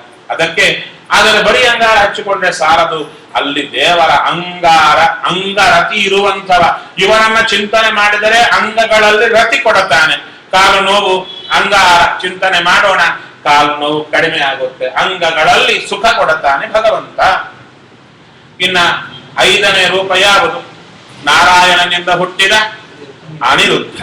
ಈ ಅನಿರುದ್ಧ ರೂಪ ಎಲ್ಲಿದೆ ಅಂದರೆ ನಕ್ಷತ್ರಗಳಲ್ಲಿದೆ. ನಕ್ಷತ್ರ ಸ್ಥಿತ. ನಕ್ಷತ್ರಗಳಲ್ಲಿರುವ ದೇವರಿಗೆ ಹೆಸರು ನಕ್ಷತ್ರ ಅಂತ. ಯಾಕೆ ದೇವರಿಗೆ ನಕ್ಷತ್ರ ಅಂತ ಹೆಸರು ಅಂದರೆ ನವಿತ್ಯತೆ ಕ್ಷತ್ರಂ ಪಾಲಕಃ ಯಸ್ಯೇತಿ ನಕ್ಷತ್ರ ನಾಮ. ಕ್ಷತ್ರ ಅಂದ್ರೆ ಪಾಲಕ, ಒಡೆಯ, ಬಾಸ್. ಯಾರಿಗೆ ಒಡೆಯನೇ ಇಲ್ಲವೋ ಅವನು ನಕ್ಷತ್ರ. ಅರ್ಥ ಸುಲಭ. ಕ್ಷತ್ರ ಅಂದ್ರೆ ಬಾಸ್, ನಕ್ಷತ್ರ ಬಾಸ್ ಇಲ್ಲ ಇವನಿಗೆ ಅಂದ್ರೆ ಇವನೇ ಎಲ್ಲರಿಗೂ ಒಡೆಯ, ಇವನ ಮೇಲೆ ಯಾರು ಕೂತಿಲ್ಲ, ಆದ್ದರಿಂದ ಇವನಿಗೆ ನಕ್ಷತ್ರ ಅಂತ ಹೆಸರು. ಆಫೀಸಲ್ಲಿ ನಾವೇ ಬಾಸ್ ಆಗಬೇಕು, ನಮ್ಮ ಮೇಲೆ ಬಾಸ್ ಇರಬಾರದು ಅಂದ್ರೆ ದೇವರನ್ನ ನಕ್ಷತ್ರ ಅಂತ ಚಿಂತನೆ ಮಾಡೋಣ. ನಕ್ಷತ್ರ ಅಂತ ಚಿಂತನೆ ಮಾಡಿದರೆ ಒಂದಾ ನಾವೇ ಬಾಸ್ ಆಗಬಹುದು ಅಥವಾ ಬಾಸಿನ ಕಾಟ ಇರದೇ ಆಗುತ್ತೆ. ಹೌದಲ್ಲ? ಆ ರೀತಿಯಲ್ಲಿ ಇಂಥ ನಾರಾಯಣ ಅನಿರುದ್ಧ ನಕ್ಷತ್ರದಲ್ಲಿ ಇದ್ದುಕೊಂಡು ಈತ ನಾರಾಯಣ ಅಗ್ನಿಯಲ್ಲಿ ವಿಸ್ಫುಲಿಂಗ ಕಿಡಿ ಎಂಬ ಕೆಲಸವನ್ನ ಮಾಡುತ್ತಾ ಇದ್ದಾನೆ. ವ್ಯಾಪಾರವಿದು. ವಿಸ್ಫುಲಿಂಗ ಎಂಬ ಶಬ್ದದಿಂದ ದೇವರನ್ನ ಕರೀತಾರೆ. ದೇವರಿಗೆ ವಿಸ್ಫುಲಿಂಗ ಅಂತ ಯಾಕೆ ಹೆಸರು ಅಂದರೆ ವಿವಿಧಂ ಸ್ಫುರಣಾತ್, ಜೀವರಿಗೆ ವಿವಿಧವಾಗಿ ಸ್ಫೂರ್ತಿಯನ್ನ ಕೊಡುತ್ತಾನೆ. ದೇವರ ಸ್ಫೂರ್ತಿ ವಿವಿಧವಾದ್ದು. ಅಂಥ ವಿವಿಧವಾದ ಸ್ಫೂರ್ತಿ ಇರುವ ದೇವರನ್ನ ಚಿಂತನೆ ಮಾಡಿದವರಿಗೆ ವಿಧವಾದ ಸ್ಫೂರ್ತಿಯನ್ನ ಕೊಡುತ್ತಾನೆ. ಸ್ಫೂರ್ತಿ ಅಂದರೆ ಒಳ್ಳೆ ತಲೆಯ ಹೊಳೆತ. ಇದಕ್ಕೇನೋ ಕೆಲಸ ಮಾಡ್ತಾ ಇರ್ತೇವೆ, ಅರ್ಥವೇ ಆಗಿರಲ್ಲ ಹೇಗ್ ಮಾಡ್ಬೇಕು ಅಂತ, ಇದ್ದಕ್ಕಿದ್ದಂತೆ ಹೊಳೆಯುತ್ತೆ, ಎಷ್ಟು ಖುಷಿ ಆಗುತ್ತೆ. ಹೌದಲ್ವ? ಅಂಥದ್ದು ನಾನಾ ರೀತಿಯಲ್ಲಿ ಹೊಳೆದರೆ ಅಪರೂಪ ಆಗಿಬಿಡುತ್ತೆ. ಇಂಥ ಹೊಳೆತ ಇದ್ದವರೇ ನೀವು ಇಲ್ಲಿ ಕೂಡಿಸಿದ ಸತ್ಯಾತ್ಮ ತೀರ್ಥ. ನಕ್ಷತ್ರ ನಾಮಕ ಭಗವಂತನ ವಿಶೇಷ ಕರುಣೆ ಇದೆ ಅವರಲ್ಲಿ. ವಿವಿಧವಾದ ಅಂಗಾರವಾಗಿದ್ದಾನೆ ಭಗವ. ವಿಸ್ಫುಲಿಂಗನಾದ ಸ್ವಾಮಿಯ ಚಿಂತನೆ ಮಾಡಿರಬೇಕು, ಅವರು ಉಪಾಸನೆ ಮಾಡಿರಬೇಕು. ವಿವಿಧವಾಗಿ ಸ್ಫುರಣೆ ಬರ್ತಾ ಇದೆ. ಒಂದೊಂದು ಅಕ್ಷರಕ್ಕೂ ಒಂದೊಂದು ಶಬ್ದಕ್ಕೂ 108 ಅರ್ಥಗಳು ಹೇಳ್ತಾ ಬರ್ತಾರೆ. ನಾವ್ಯಾಕೆ ಹೇಳ್ತಾ ಇಲ್ಲ ಅಂದ್ರೆ ನಮಗೆ ಸ್ಫೂರ್ತಿ ಇಲ್ಲ, ಇಷ್ಟೇ ವ್ಯತ್ಯಾಸ. ಒಳಗಿದ್ದವ ಸ್ಫೂರ್ತಿ ಕೊಟ್ರೆ ಅವರು ಹೇಳಿದ್ರು, ಸ್ಫೂರ್ತಿ ಕೊಳ್ಳಿಲ್ಲ ಹೇಳಲಿಕ್ಕೆ ಆಗಲ್ಲ. ಯಾಕಂದ್ರೆ ದೊಡ್ಡವರ ಗುಣಗಾನ ಮಾಡಿದ್ರು ಅದು ಭಾಗವತವೇ ಆಗುತ್ತೆ, ಸತ್ಯವಾದ ವಿಚಾರ. ನಾವು ಪ್ರಾಕ್ಟಿಕಲಿ ಅಪ್ಲೈ ಮಾಡಲ್ಲ, ದೇವರು ಕೊಡ್ತಾ ಇರೋದನ್ನ ಈ ದೃಷ್ಟಿಯಲ್ಲಿ ನೋಡಲ್ಲ. ಆದ್ದರಿಂದ ದೇವರ ವಿಭೂತಿ ಎಲ್ಲೆಲ್ಲಿ ಕಾಣ್ತಾ ಇರುತ್ತೆ, ಆ ವಿಶೇಷ ಶಕ್ತಿಯನ್ನ ದೇವರ ಶಕ್ತಿ ಅಂತ ನೋಡಿ ನಮಸ್ಕಾರ ಮಾಡುವ ಭಾಗ್ಯ ಬಂದರೆ ಸಾಕು. ಹೌದಪ್ಪ, ಸುಧಾ ಪಂಕ್ತಿಗೆ 108 ಅರ್ಥಗಳು ಹೇಳ್ತಾ ಹೋದ್ರು. ಟಿಪ್ಪಣಿಗಳಲ್ಲಿ ಕೆಲವರ್ಥ ಹೇಳಿದ್ರು, ಮಿಕ್ಕದ್ದೆಲ್ಲ ಅವತ್ತು ಹೊಳೆಯಿತು. ಹೇಗೆ ಹೊಳೆಯಿತು? ಒಳಗಿದ್ದವರು ಹೊಳೆಸಿದ್ರು. ಆ ರೀತಿಯಲ್ಲಿ ವಿಸ್ಫುಲಿಂಗ. ಇನ್ನ ಈ ರೀತಿಯಲ್ಲಿ ಇಷ್ಟು 5 ರೂಪಗಳಿಂದ ಇದ್ದುಕೊಂಡು 5 ವ್ಯಾಪಾರಗಳನ್ನ ಮಾಡುತ್ತಾ ಆ ಜೀವನನ್ನ ಸ್ವೀಕಾರ ಮಾಡಿದ ಭಗವಂತ ಯಾರು? ನಾರಾಯಣಾಗ್ನಿ. ನಾರಾಯಣಾಗ್ನಿಯಲ್ಲಿ ಜೀವ ಬಿಸಿಯಾದ ಜೀವನನ್ನ ದೇವರ ಜೀವಂ ನಾರಾಯಣಾದಿ ಪಂಚರೂಪಾತ್ಮಕ ಸಮಿದಾದಿ ಪಂಚರೂಪ ಉಪಪನ್ನೆ ನಾರಾಯಣಕ್ಕೆ ಪ್ರಥಮಜ್ಞ ಹುತ್ವ, ನಾರಾಯಣನೆಂಬ ಮೊದಲನೇ ಅಗ್ನಿಯಲ್ಲಿ ಹೋಮ ಮಾಡಿ ತತಃ ಅಲ್ಲಿಂದ ಎಲ್ಲಿ ಕರ್ಕೊಂಡು ಬಂದ್ರು? ಚಂದ್ರದ್ವಾರ. ನೋಡಿ, ತಣ್ಣಗೆ ಮಾಡ್ತಾ ಇದ್ದಾರೆ, ಚಂದ್ರನ ಮೂಲಕ ಕರ್ಕೊಂಡು ಬರ್ತಾ ಇದ್ದಾರೆ. ಚಂದ್ರದ್ವಾರ ದ್ವಿತೀಯ ಅಗ್ನೌ ಜುಹ್ವತಿ, 2ನೇ ಅಗ್ನಿಯಲ್ಲಿ ಹೋಮ ಮಾಡುತ್ತಾ ಇದ್ದಾರೆ. ಅಂದರೆ ಸ್ವರ್ಗಲೋಕದ ವಾತಾವರಣಕ್ಕೂ ಮೇಘ ಮಂಡಲಕ್ಕೂ ಸ್ವಲ್ಪ ವ್ಯತ್ಯಾಸ ವಾತಾವರಣ ಬಂತು. ಅಲ್ಲಿ ಹೋಮ ಮಾಡುತ್ತಾ ಇದ್ದಾರೆ. ಮೇಘದಲ್ಲಿ ಹೋಮ ಮಾಡುತ್ತಾ ಇದ್ದಾರೆ. ಮೇಘಕ್ಕೆ ಇನ್ನೊಂದು ಹೆಸರೇನು? ಪರ್ಜನ್ಯ. ಪರ್ಜನ್ಯ ಅಂದ್ರೆ ಮೇಘ. ಹೌದು, ಆ ಪರ್ಜನ್ಯನೊಳಗಿರುವ ದೇವರಿಗೆ ಹೆಸರು ಪರ್ಜನ್ಯ ಅಂತಾರೆ ಹೆಸರು. ಇರುವುದು ಯಾರು ಅಂದ್ರೆ ವಾಸುದೇವನೇ ಇದ್ದಾನೆ. ಈತ ಪರ್ಜನ್ಯ ಅಂತ ಕರೆಸಿಕೊಂಡಿದ್ದಾನೆ. ಅಗ್ನಿಯಾಗೂ ಇದ್ದಾನೆ. ಅಗ್ನಿ ಅಂದ್ರೆ ಅರ್ಥ ಗೊತ್ತು, ಮೊದಲು ಹೇಳಿತ್ತು. 5 ಕಡೆ ಅಗ್ನಿ, ಸಮಿತ್ತು, ಧೂಮ, ಅರ್ಚಿ, ಅಂಗಾರ, ವಿಸ್ಫುಲಿಂಗ, ಇದರ ಅರ್ಥಗಳು ಮತ್ತು ಹೇಳುತ್ತಾ ಇಲ್ಲ, ಮತ್ತು ರಿಪೀಟ್ ಮಾಡಲ್ಲ ಅಂತ ಹೇಳ್ತಾ ಇದ್ದಾರೆ. ಯಾಕೆ? ಅವರೇ ಎಲ್ಲ ಮತ್ತು ಹೇಳ್ತಾ ಹೋದ್ರೆ ನಾವು ಕಷ್ಟವೇ ಪಡಲ್ಲ. ಅದಕ್ಕೆ ಒಂದು ಸಲ ಹೇಳಿದ್ದೀವಿ, ನೆನಪು ಮಾಡಿಕೊಳ್ಳಿ ಅಂತ ಹೇಳಿದ್ರು. ಸರಿ, ಮುಂದಿನ ಅಂತ ಹೇಳ್ತಾ ಇದ್ದಾರೆ. ಪರ್ಜನ್ಯನೊಳಗಿರುವ ದೇವರಿಗೆ ಪರ್ಜನ್ಯ ಅಂತ ಹೆಸರು. ಯಾಕೆ ಅಂದರೆ ಪರಬ್ರಹ್ಮಾದಿಕಮಪಿ ಜನ್ಯಂ ಅಸ್ಯ ಇತಿ ಪರ್ಜನ್ಯ ನಾಮ. ಇವನಿಂದ ಬ್ರಹ್ಮಾದಿ ದೇವತೆಗಳಿಗೂ ಕೂಡ ಹುಟ್ಟು ಬರ್ತಾ ಇದೆ. ಆದ್ದರಿಂದ ಇವನಿಗೆ ಪರ್ಜನ್ಯ. ಇವನಿಂದ ಎಲ್ಲವೂ ಜನ್ಯ, ಅಂದರೆ ಇವನಿಂದಲೇ ಎಲ್ಲವೂ ಹುಟ್ಟಿ ಬರ್ತಾ ಇದೆ. ಆದ್ದರಿಂದ ದೇವರಿಗೆ ಪರ್ಜನ್ಯ ಅಂತ ಹೆಸರು. ಯಾವ ದೇವ? ಮೇಘದಲ್ಲಿರುವವ ವಾಸುದೇವ ನಾಮಕ ಅಗ್ನಿ. ಇಲ್ಲಿ ಕೂಡ ವಾಸುದೇವನಿಂದ ಹುಟ್ಟಿದ 5 ರೂಪಗಳು ವಿಶೇಷವಾಗಿ ಸಮಿತ್ತು, ಧೂಮ, ಅರ್ಚಿ, ಅಂಗಾರ, ವಿಸ್ಫುಲಿಂಗ ಅಂತ ಕರೆಸಿಕೊಂಡಿವೆ. ಅಲ್ಲಿ ಯಾವುದು ಅಂದ್ರೆ ತಿಳ್ಕೊಳ್ಳಿ ಅಂತ ಹೇಳ್ತಾ ಇದ್ದಾರೆ. ವಾಸುದೇವನಿಂದ ಹುಟ್ಟಿದ ಮೊದಲನೆಯ ರೂಪ ನಾರಾಯಣ. ಹೆಸರು ವಾಸುದೇವ ನಾರಾಯಣ ಅಂತ ಆತನಿಗೆ ಹೆಸರು. ಎಲ್ಲಿದ್ದಾನೆ ಅಂದರೆ ವಾಯುವಿನೊಳಗಿದ್ದಾನೆ. ನೋಡಿ, ಮಳೆ ಬರಬೇಕಾದರೆ ಮೇಘದ ಸುತ್ತು ಗಾಳಿ ಇರುತ್ತೆ. ಅಂದರೆ ಮಳೆ ಬರಲಿಕ್ಕೆ ಮೊದಲು ಚೂರು ಗಾಳಿ ಬರುತ್ತೆ, ಅದನ್ನ ಪುರೋವಾತ ಅಂತ ಕರೀತಾರೆ. ಮೊದಲು ಚೂರು ಗಾಳಿ ಬೀಸಿ ನಂತರ ಬರಬೇಕು. ಗಾಳಿಯೇ ಜಾಸ್ತಿ ಬೀಸಿದ್ರೆ ಮೋಡ ಆಚೆ ಹೋಗಿಬಿಡುತ್ತೆ ಮೋಡ. ಆದ್ದರಿಂದ ಚೂರು ಬೀಸಿ ಬೇರೆ ಕಡೆ ಇರುವ ಮೋಡವನ್ನ ಎಲ್ಲಿ ಮಳೆ ಸುರಿಯಬೇಕೋ ಅಲ್ಲಿ ವಾಯುದೇವರು ಕರ್ಕೊಂಡು ಬರ್ತಾರೆ. ಇದೇ ಹೇಳ್ತಾರೆ, ಎಲ್ಲೆಲ್ಲಿ ಯಾವ ಯಾವ ನೀರು ಬೀಳಬೇಕೋ, ಎಲ್ಲೆಲ್ಲಿರುವ ನದಿಯ ನೀರು ಆಯಾ ನದಿಗೆ ಹೋಗಿ ಸುರಿಯುವಂತೆ ಆ ಗಾಳಿ ಕರ್ಕೊಂಡು ಹೋಗ್ಬಿಡುತ್ತೆ, ಮೋಡಗಳನ್ನ ಸೆಳೆಕೊಂಡು ಹೋಗ್ಬಿಡುತ್ತೆ. ನೋಡ್ತಾ ಇರ್ತೇವಲ್ಲ, ಎಲ್ಲ ಮೇಘಗಳೆಲ್ಲ ಹೋಗ್ತಾ ಇರುತ್ತೆ. ಎಲ್ಲಿ ಹೋಗ್ತಾ ಇರುತ್ತೆ ಗೊತ್ತಾಗಲ್ಲ ಮೋಡಗಳು. ಆ ವಾಯುದೇವರು ಕರ್ಕೊಂಡು ಹೋಗ್ತಾ ಇರ್ತಾರೆ. ನಿಮ್ ಡಿಪಾರ್ಟ್ಮೆಂಟ್ ಇಲ್ಲಿದೆ, ಇಲ್ಲಿಗೆ ಬನ್ನಿ ಅಂತ ಎಲ್ಲ ಕರ್ಕೊಂಡು ಹೋಗ್ತಾ ಇರ್ತಾರೆ. ಯಾಕೆ ಅಂದ್ರೆ ಅಲ್ಲ ಒಂದೇ ಕಡೆ ಇರಬಹುದಲ್ಲ, ಅಂದ್ರೆ ಆ ನದಿಯ ನೀರು ಅಲ್ಲೇ ಕುಂಟೆಯಲ್ಲಿದ್ದಂತೆ ಇರಲ್ಲ, ಹರಿದು ಬರ್ತಾ ಇರುತ್ತೆ. ಒಂದು ನದಿಯ ನೀರು ಅನೇಕ ದೇಶಗಳಲ್ಲಿ ಹರಿದು ಬರುತ್ತಾ, ಅನೇಕ ದೇಶಗಳಲ್ಲಿ ಆವಿಯಾದರೆ ಆ ಆವಿಯಾದ ನೀರನ್ನು ಅಲ್ಲಲ್ಲಲ್ಲಲ್ಲಲ್ಲಿ ಮೇಘಗಳನ್ನಾಗಿ ಮಾಡಿ ಅವೆಲ್ಲ ಒಟ್ಟು ಸೇರಿಸಿ ಮತ್ತು ಆ ನದಿ ಹತ್ರ ತಗೊಂಡು ಹೋಗಿ ಸುರಿಸಬೇಕು. ಇಷ್ಟು ಕೆಲಸ ಮಾಡುತ್ತಾ ಇದ್ದಾರೆ ವಾಯುದೇವರು. ಅದಕ್ಕೆ ಈ ವಾಯುದೇವರ ಒಳಗಿರತಕ್ಕಂಥ ವಾಸುದೇವ ನಾರಾಯಣನೇ ಇಲ್ಲಿ ಸಮಿತ್ತಾಗಿದ್ದಾನೆ. ವಾಯುದೇವರ ಒಳಗಿರುವ ದೇವರ ಹೆಸರು ವಾಯು. ಯಾಕೆ? ಜ್ಞಾನ ಆಯು ರೂಪತ್ವಾತ್. ಜ್ಞಾನ ರೂಪನೂ ಹೌದು, ಆಯುಷ್ಯ ರೂಪನೂ ಹೌದು. ಯಾರಿಗೆ? ನಮಗೆ. ಅಂದರೆ ರೂಪ ಶಬ್ದಕ್ಕೆ ಅರ್ಥ ಏನು ಅಂದರೆ ಜ್ಞಾನಂ ರೂಪಯತೀತಿ, ನಮಗೆ ಜ್ಞಾನವನ್ನ ರೂಪಿಸಿಕೊಡತಾನದ್ದರಿಂದ ದೇವರಿಗೆ ಜ್ಞಾನ ರೂಪ ಅಂತ ಹೆಸರು. ಆಯುಷ್ಯವನ್ನ ರೂಪಿಸಿಕೊಡತಾನದ್ದರಿಂದ ದೇವರಿಗೆ ಆಯುಷ್ಯ ರೂಪ ಅಂತ ಹೆಸರು. ಜ್ಞಾನ ಆಯು ರೂಪನಾದ್ದರಿಂದ ದೇವರಿಗೆ ವಾಯು ಅಂತ ಹೆಸರು. ಹಾಗಾದರೆ ನಿತ್ಯವೂ ವಾಯುದೇವರಿಗೆ ನಮಸ್ಕಾರ ಮಾಡುವಾಗ ವಾಯು ಅಂತ ಅಂದ ಕೂಡಲೇ 2 ವಿಶೇಷವಾಗಿ ಏನು? ಜ್ಞಾನ ಕೊಡುತ್ತಾರೆ, ಆಯುಷ್ಯ ಕೊಡುತ್ತಾರೆ. ಆಯುಷ್ಯ ಬೆಳೆಯಬೇಕಾದರೆ ವಾಯುದೇವರಿಗೆ ನಮಸ್ಕಾರ ಮಾಡಬೇಕು. ಅರ್ಥ ತಿಳಿದು ನಮಸ್ಕಾರ ಮಾಡೋಣ. ಯಾವ ಡಿಪಾರ್ಟ್ಮೆಂಟ್ ಯಾವ ಅಂಗಡಿಯಲ್ಲಿ ಏನು ಸಿಗುತ್ತೋ ತಿಳ್ಕೊಂಡು ಹೋದ್ರೆ ಆಗ್ತದಪ್ಪ. ಹಾರ್ಡ್ವೇರ್ ಶಾಪ್ ಹೋಗಿ ಅಕ್ಕಿ ಚೂರು ಕೊಡಿ ಎಂದು ಕೊಡ್ಲಿಕ್ಕಾಗುತ್ತೆ? ಆಗಲ್ಲ. ಆ ರೀತಿಯಲ್ಲಿ ಯಾವ ಯಾವ ದೇವತೆ ಏನೇನು ಕೊಡುತ್ತಾರೋ ತಿಳ್ಕೊಂಡು ನಮಸ್ಕಾರ ಮಾಡಬೇಕು. ಇಲ್ಲಿ ಹೇಳ್ತಾ ಇದ್ದಾರೆ. ನಂತರ ವಾಸುದೇವನಿಂದ ಹುಟ್ಟಿದ 2ನೇ ರೂಪ ವಾಸುದೇವ. ವಾಸುದೇವ ಈತನೇ ಧೂಮನಾಗಿದ್ದಾನೆ. ಎಲ್ಲಿದ್ದಾನೆ? ಆಕಾಶದಲ್ಲಿದ್ದಾನೆ. ಆಕಾಶಕ್ಕಿನ್ನೊಂದು ಹೆಸರು ಅಭ್ರ ಅಂತ. ಅಭ್ರದಲ್ಲಿ ಆಕಾಶದಲ್ಲಿ ಇರುವ ದೇವರಿಗೆ ಹೆಸರು ಅಭ್ರ ಅಂತ. ಯಾಕೆ ದೇವರಿಗೆ ಹೆಸರು ಅಂದರೆ ಅಪಾಂಭರಣಾತ್ ಅಭ್ರನಾಮ. ಎಲ್ಲ ಆವಿಯಾದ ನೀರನ್ನು ತುಂಬಿ ತುಂಬಿ ಇಡ್ತಾನಾದ್ದರಿಂದ ಆಕಾಶದಲ್ಲಿರುವ ದೇವರಿಗೆ ಅಭ್ರ ಅಂತ ಹೆಸರು. ದೇವರನ್ನ ಅಭ್ರ ಅಂತ ಚಿಂತನೆ ಮಾಡಿದರೆ ನೋಡಿ, ಆಕಾಶದಲ್ಲಿ ಒಂದಲ್ಲ ಎರಡಲ್ಲ ನಾನಾ ನದಿಗಳ ನೀರು ತುಂಬಿ ತುಂಬಿ ಬರ್ತಾ ಇರುತ್ತೆ. ಆವಿಯಾದದ್ದೆಲ್ಲ ಎಲ್ಲದಕ್ಕೂ ಆಶ್ರಯ ಕೊಡ್ತಾ ಇರುತ್ತೆ. ಅದಕ್ಕೆ ಇಂಥ ಆಶ್ರಯಪ್ರದನಾದ ಭಗವಂತನ ಚಿಂತನೆ ಮಾಡಿದರೆ ಏನಂತ, ಅಭ್ರ ಅಭ್ರ ಅಂತ ದೇವರ ಚಿಂತನೆ ಮಾಡಿದರೆ ನಾವು ಕೂಡ ಅನೇಕ ಜ್ಞಾನಿಗಳ ಮುಖದಿಂದ ಬಂದ ವಿಶೇಷವಾದ ಜ್ಞಾನ ಜಲ ನಮ್ಮಲ್ಲಿ ನಿಲ್ಲುತ್ತೆ. ಇಲ್ಲದಿದ್ದರೆ ನಾವು ತುಂಬಾ ಬರ್ತಾ ಇದೆ ಅಲ್ವಾ, 10 ಕಡೆ ಪ್ರವಚನಕ್ಕೆ ಹೋಗ್ತೇವೆ, 10 ನದಿಗಳ ನೀರಲ್ವೋ ಅದು.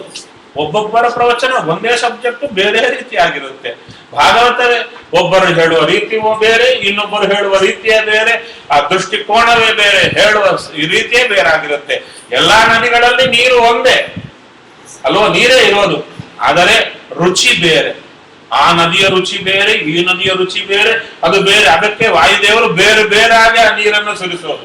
ಹಾಗಾದರೆ ಬೇರೆ ಬೇರಾಗಿ ಬಂದ ಜ್ಞಾನ ಪಡಿತಾನೇ ಇದ್ದೀವಿ, ಇಲ್ಲ ಅಂದಿಲ್ಲ, ಸೋರಿ ಹೋಗ್ತಾ ಇದೆ, ಬಂದದ್ದೇನೋ ನಿಲ್ಲತಾ ಇಲ್ಲ.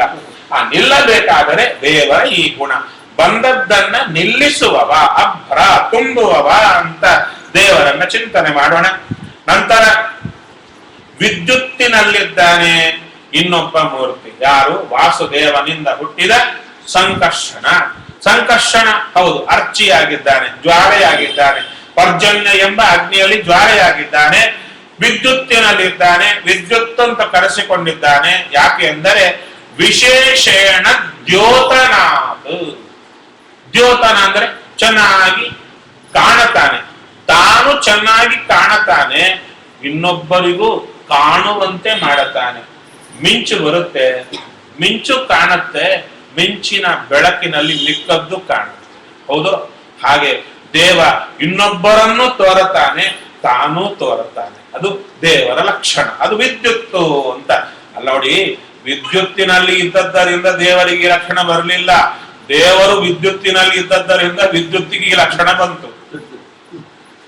ಹೇಗೆ ನೋಡಿ, ಸಾಮಾನ್ಯವಾಗಿ ಸುಬ್ಬಲಕ್ಷ್ಮಿ ಕೋಗಿಲೆಯಂತೆ ಹಾಡತಾಳೆ ಅಂತ ಹೇಳ್ತಾರೆ. ಕೋಗಿಲೆ ಸುಬ್ಬಲಕ್ಷ್ಮಿ ಅಂತ ಹಾಡತಾಳೆ ಅಂತ ಯಾರು ಹೇಳಲ್ಲ, ಹೌದಲ್ವ? ಆ ಪ್ರಾಣಿಗಳಿಂದ ಈ ಜನಕ್ಕೆ ಕಂಪ್ಯಾರಿಸನ್ ಇದೆ, ಜನಗಳಿಂದ ಪ್ರಾಣಿಗಳಿಗಿಲ್ಲ. ಯಾಕೆ? ಶುದ್ಧತ್ವ ಇಲ್ಲ. ಆದ್ದರಿಂದ ಪ್ರಾಣಿಗಳು ಶುದ್ಧ, ಏನು ಗೊತ್ತಿಲ್ಲ, ತಮ್ಮ ಪಾಡಿಗೆ ತಾವಿರುತ್ತೆ. ಅದಕ್ಕೆ ಅವುಗಳಿಂದ ಇವರಿಗೆ ಕಂಪ್ಯಾರಿಸನ್ ಬಂತೆ ಅಷ್ಟೇ ಹೊರತು, ಇವ ಸಿಂಹದಂತೆ ಇದ್ದಾನೆ ಅಂತ ಹೇಳ್ತಾರೆ ಅಷ್ಟೇ ಹೊರತು ಸಿಂಹ ಇವರಂತೆ ಇದ್ದಾನೆ ಯಾರು ಹೇಳೋದಿಲ್ಲ, ಹೌದಲ್ವ? ಅದಕ್ಕೆ ಹೇಳ್ತಾ ಇದ್ದಾರೆ ದೇವರಿಂದಾಗಿ ಇದಕ್ಕೆ ಲಕ್ಷಣ ಬಂತು. ಇನ್ನ 4ನೇ ರೂಪ ವಾಸುದೇವನಿಂದ ಹುಟ್ಟಿದ ಪ್ರದ್ಯುಮ್ನ. ಈತ ಏನಾಗಿದ್ದಾನೆ? ಅರ್ಚಿಯಾದ ಮೇಲೆ ಅಂಗಾರ. ಅಂಗಾರ ಎಲ್ಲಿದ್ದಾನೆ ಅಂದರೆ ಹೇಳ್ತಾ ಇದ್ದಾರೆ ಅಶನಾಥ ಅಶನಿರನಾಮ.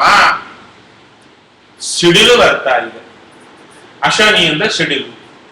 ಸಿಡಿಲಿನಲ್ಲಿ ದೇವ ಇದ್ದಾನೆ. ಯಾಕೆ?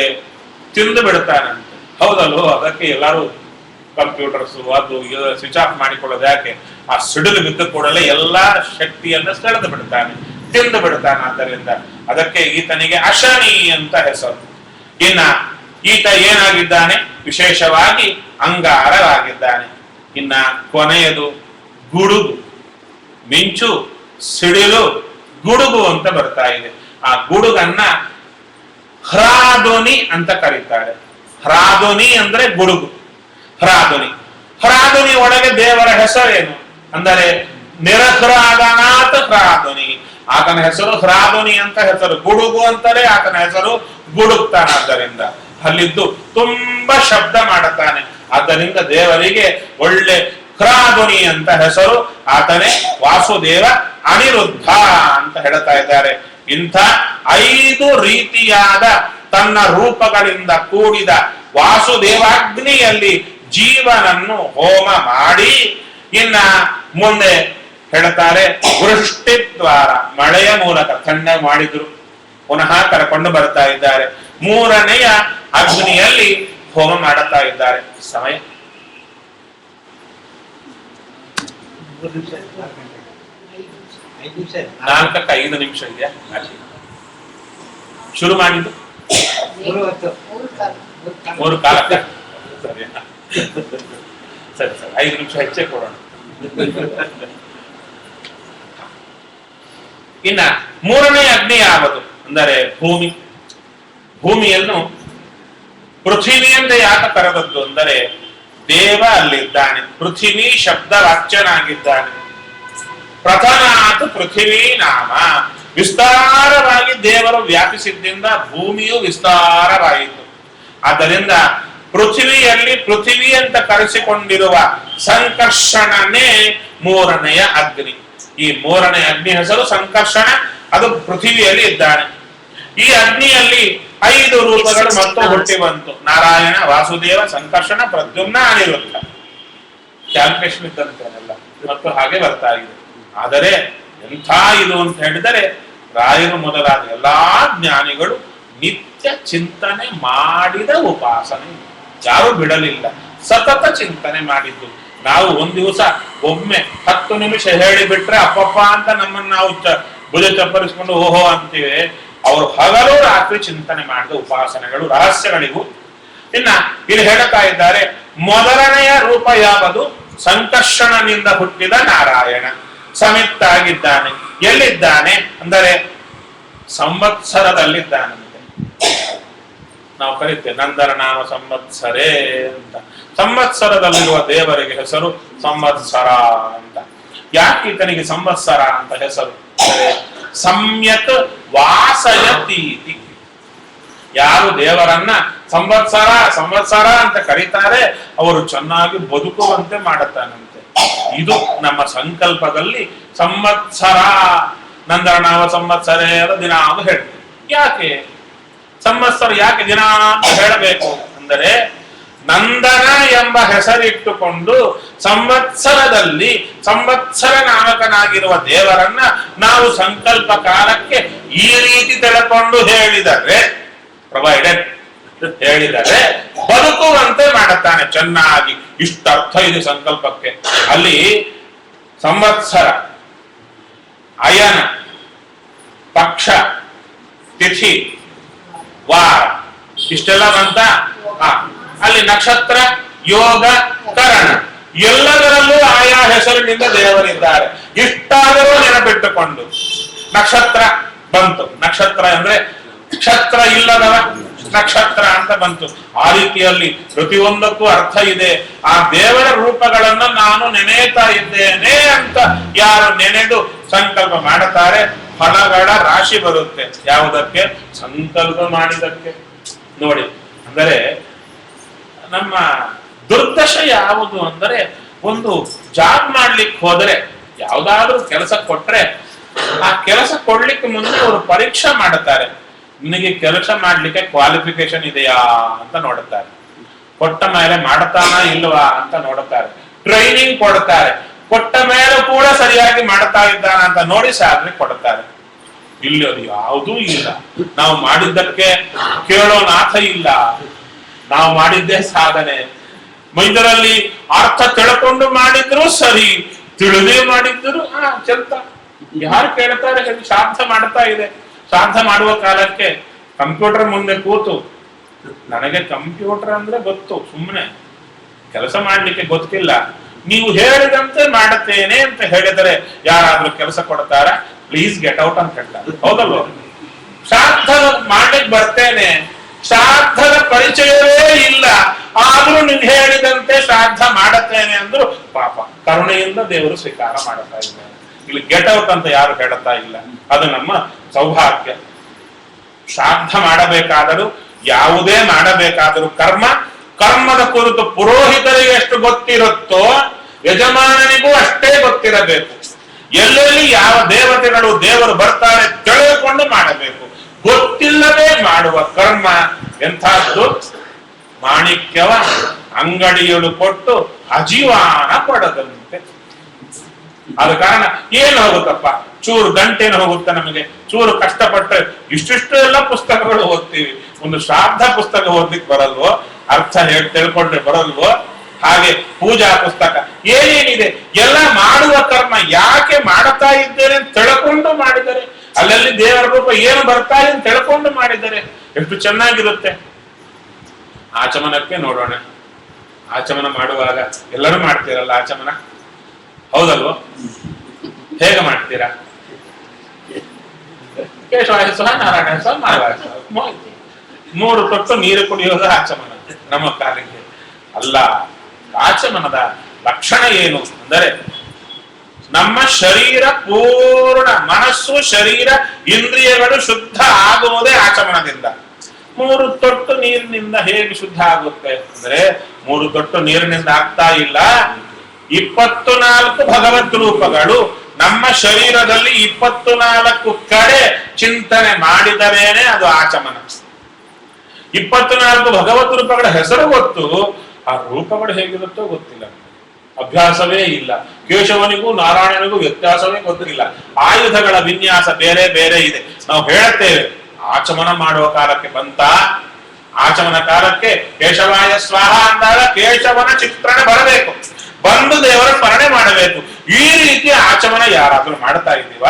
ಇಲ್ಲ, ರಾಯರು ಮೊದಲಾದವರು ಮಾಡೋದು ನಮ್ದಲ್ಲ ಅಂತ ನಾವೆಲ್ಲ ಕೇಳ್ತೇವೆ. ಕೇಳಿದ ಮೇಲೆ ಸ್ವಲ್ಪ ಬೈಫರ್ಕೇಶನ್, ಇದೆಲ್ಲ ದೊಡ್ಡವರದ್ದು, ನಾವು ಹೀಗೆ ಅವರು ಹಾಗೆ ಅಂತ. ಯಾವಾಗ ನಾವು ದೊಡ್ಡವರಾಗ್ಬೇಕಲ್ಲ, ಅದರಿಂದ ಏನೋ ದೊಡ್ಡ ದೊಡ್ಡ ಅಟ್ಟ ಕಿತ್ತಿ ಹಾಕಬೇಕಾಗಿಲ್ಲ. ಆಚಮನ ಮೊದಲಾದ ಎಲ್ಲಾ ಕರ್ಮಗಳೇನು ಮಾಡುತ್ತೇವೆ ಅರ್ಥ ತಿಳಿದು ಮಾಡೋಣ, ಮಾಡುವ ರೀತಿಯಲ್ಲಿ ಮಾಡಬೇಕು. ಸರಿ, ಇನ್ನೊಂದು ಹೇಳಿಬಿಡ್ತೇನೆ, ಸಂದರ್ಭ ಬಂತಾದ್ದರಿಂದ. ಆಚಮನ ಮಾಡುವಾಗ ನೀರಂತೂ ಹಾಕ್ತೀರಲ್ಲ, ನೀರೆಲ್ಲಿ ಹಾಕ್ತೀರಾ? ಕೈಯಲ್ಲಿ ಹಾಕ್ತೀರಾ. ಕೈಯಲ್ಲಿ ಎಲ್ಲಿ ಹಾಕ್ತೀರಾ? ಅಂಗೈ ಮಧ್ಯಕ್ಕೆ ಹಾಕ್ತೀರಾ, ಹಾಕಬಾರದು. ಅದೇ ಹೇಳಿ ಹೊರಟದ್ದು. ಅಂಗೈ ಯಾವುದಕ್ಕೂ ಬರಲ್ಲ. ಅಂಗೈ ಸ್ಪರ್ಶ ಆಗಿ ನೀವು ಊಟ ಮಾಡಿದ್ರು ಕೂಡ, ಊಟ ಮಾಡುವ ಕಾಲಕ್ಕೆ ಅನ್ನಕ್ಕೆ ಅಂಗೈ ಸ್ಪರ್ಶ ಆದರೆ ಗೋವಿನ ಚರ್ಮದಲ್ಲಿ ಊಟ ಮಾಡಿದಷ್ಟು ಫಲ. ಸತ್ಯವಾದ, ನಾನು ಶಾಸ್ತ್ರ ಹೇಳ್ತಾ ಇದ್ದೆ. ಅಂಗೈಯಲ್ಲಿ ನೀರು ಹಾಕೊಂಡು ಆಚಮನ ಮಾಡಿದರೆ ಅಷ್ಟೇ ಫಲ. ಅದಕ್ಕೆ ನೀವು ಪ್ರಾಯಶಃ ನೋಡಿರಬಹುದು, ಸ್ವಲ್ಪ ಆಚಾರವಂತರಾದವರು ಅಥವಾ ದಕ್ಷಿಣ ಕರ್ನಾಟಕಕ್ಕೆ ಹೋಗಿದ್ರು, ಇಲ್ಲಿ ಕೆಲವರು ಆಚಮನ ಮಾಡುವಾಗ ಕೈ ಹೀಗಿಟ್ಟಿರ್ತಾರೆ. ಹೀಗಿಟ್ಟು ಉದ್ಧರಣೆಯಲ್ಲಿ ನೀರು ತಗೊಂಡು ಇಲ್ಲಿ ಬೀಳುವಂತೆ, ಮಧ್ಯಕ್ಕೆ ಬೀಳಲ್ಲ, ಇಲ್ಲಿ ಬೀಳುತ್ತೆ ನೀರು, ಇಲ್ಲಿ ಬೀಳುವಂತೆ ಮಾಡ್ತಾರೆ. ಅವರನ್ನ ಅಪಾರ್ಥ ಮಾಡಿಕೊಂಡಿರ್ತಾರೆ. ಇಲ್ಲಿಂದ ತಗೊಳ್ಳಿಕ್ಕೆ ಅವರಿಗೆ ಬುಡಿಸೋತ್ತಿಲ್ಲ, ಇಲ್ಲಿಂದ ಈಸಿಯಾಗಿ ಮಾಡ್ತಾ ಇದ್ದಾರೆ. ಸರಿಯಾದ್ದಲ್ಲ. ಈ ರೀತಿಯಾಗಿ ಮಾಡಬೇಕು. ಯಾಕೆ? ಒಂದು ಆಚಮನದಲ್ಲೇ ತಿಳ್ಕೊಳ್ಳಬೇಕಾದಿಷ್ಟಿದ್ರೆ ಇನ್ನು ನಮ್ಮ ಕರ್ಮಗಳೆಲ್ಲ ಎಷ್ಟಾಯಿತು. ಆದ್ದರಿಂದ ಸರಿ, ಗೊತ್ತಾಗಿಲ್ಲ, ತಿಳಿಬೇಕಾ ವಿಷಯ. ಯಾಕಂದ್ರೆ ಚಿಕ್ಕ ಚಿಕ್ಕ ಪ್ರಯತ್ನ ಮಾಡಿಲ್ಲ, ನಾವು ಪ್ರಯತ್ನ ಮಾಡಿಲ್ಲ. ಆ ಕಮ್ಯುನಿಕೇಶನ್ ಗ್ಯಾಪ್ ಬಹಳ ಇದೆ, ತುಂಬಾ ಇದೆ. ಎಷ್ಟು ಇದೆ ಅಂದ್ರೆ ನಮಗೆ ಎಕ್ಸಾಮ್ ಬರಲಿಕ್ಕೆ ಹೊರಟಿದ್ದೀವಿ, ನಾವು ಸಿಲೆಬಸ್ಸೇ ಗೊತ್ತಿಲ್ಲ. ಸಿಲೆಬಸ್ಸೇ ಗೊತ್ತಿಲ್ಲ. ಕ್ವಶನ್ ಪೇಪರ್ ಎಷ್ಟಿದೆ ಅಂತ ಗೊತ್ತಿಲ್ಲ. ಕಂಪಲ್ಸರಿ ಪೇಪರ್ ಯಾವುದು, ಆಪ್ಷನಲ್ ಪೇಪರ್ ಯಾವುದು ಗೊತ್ತೇ ಇಲ್ಲ.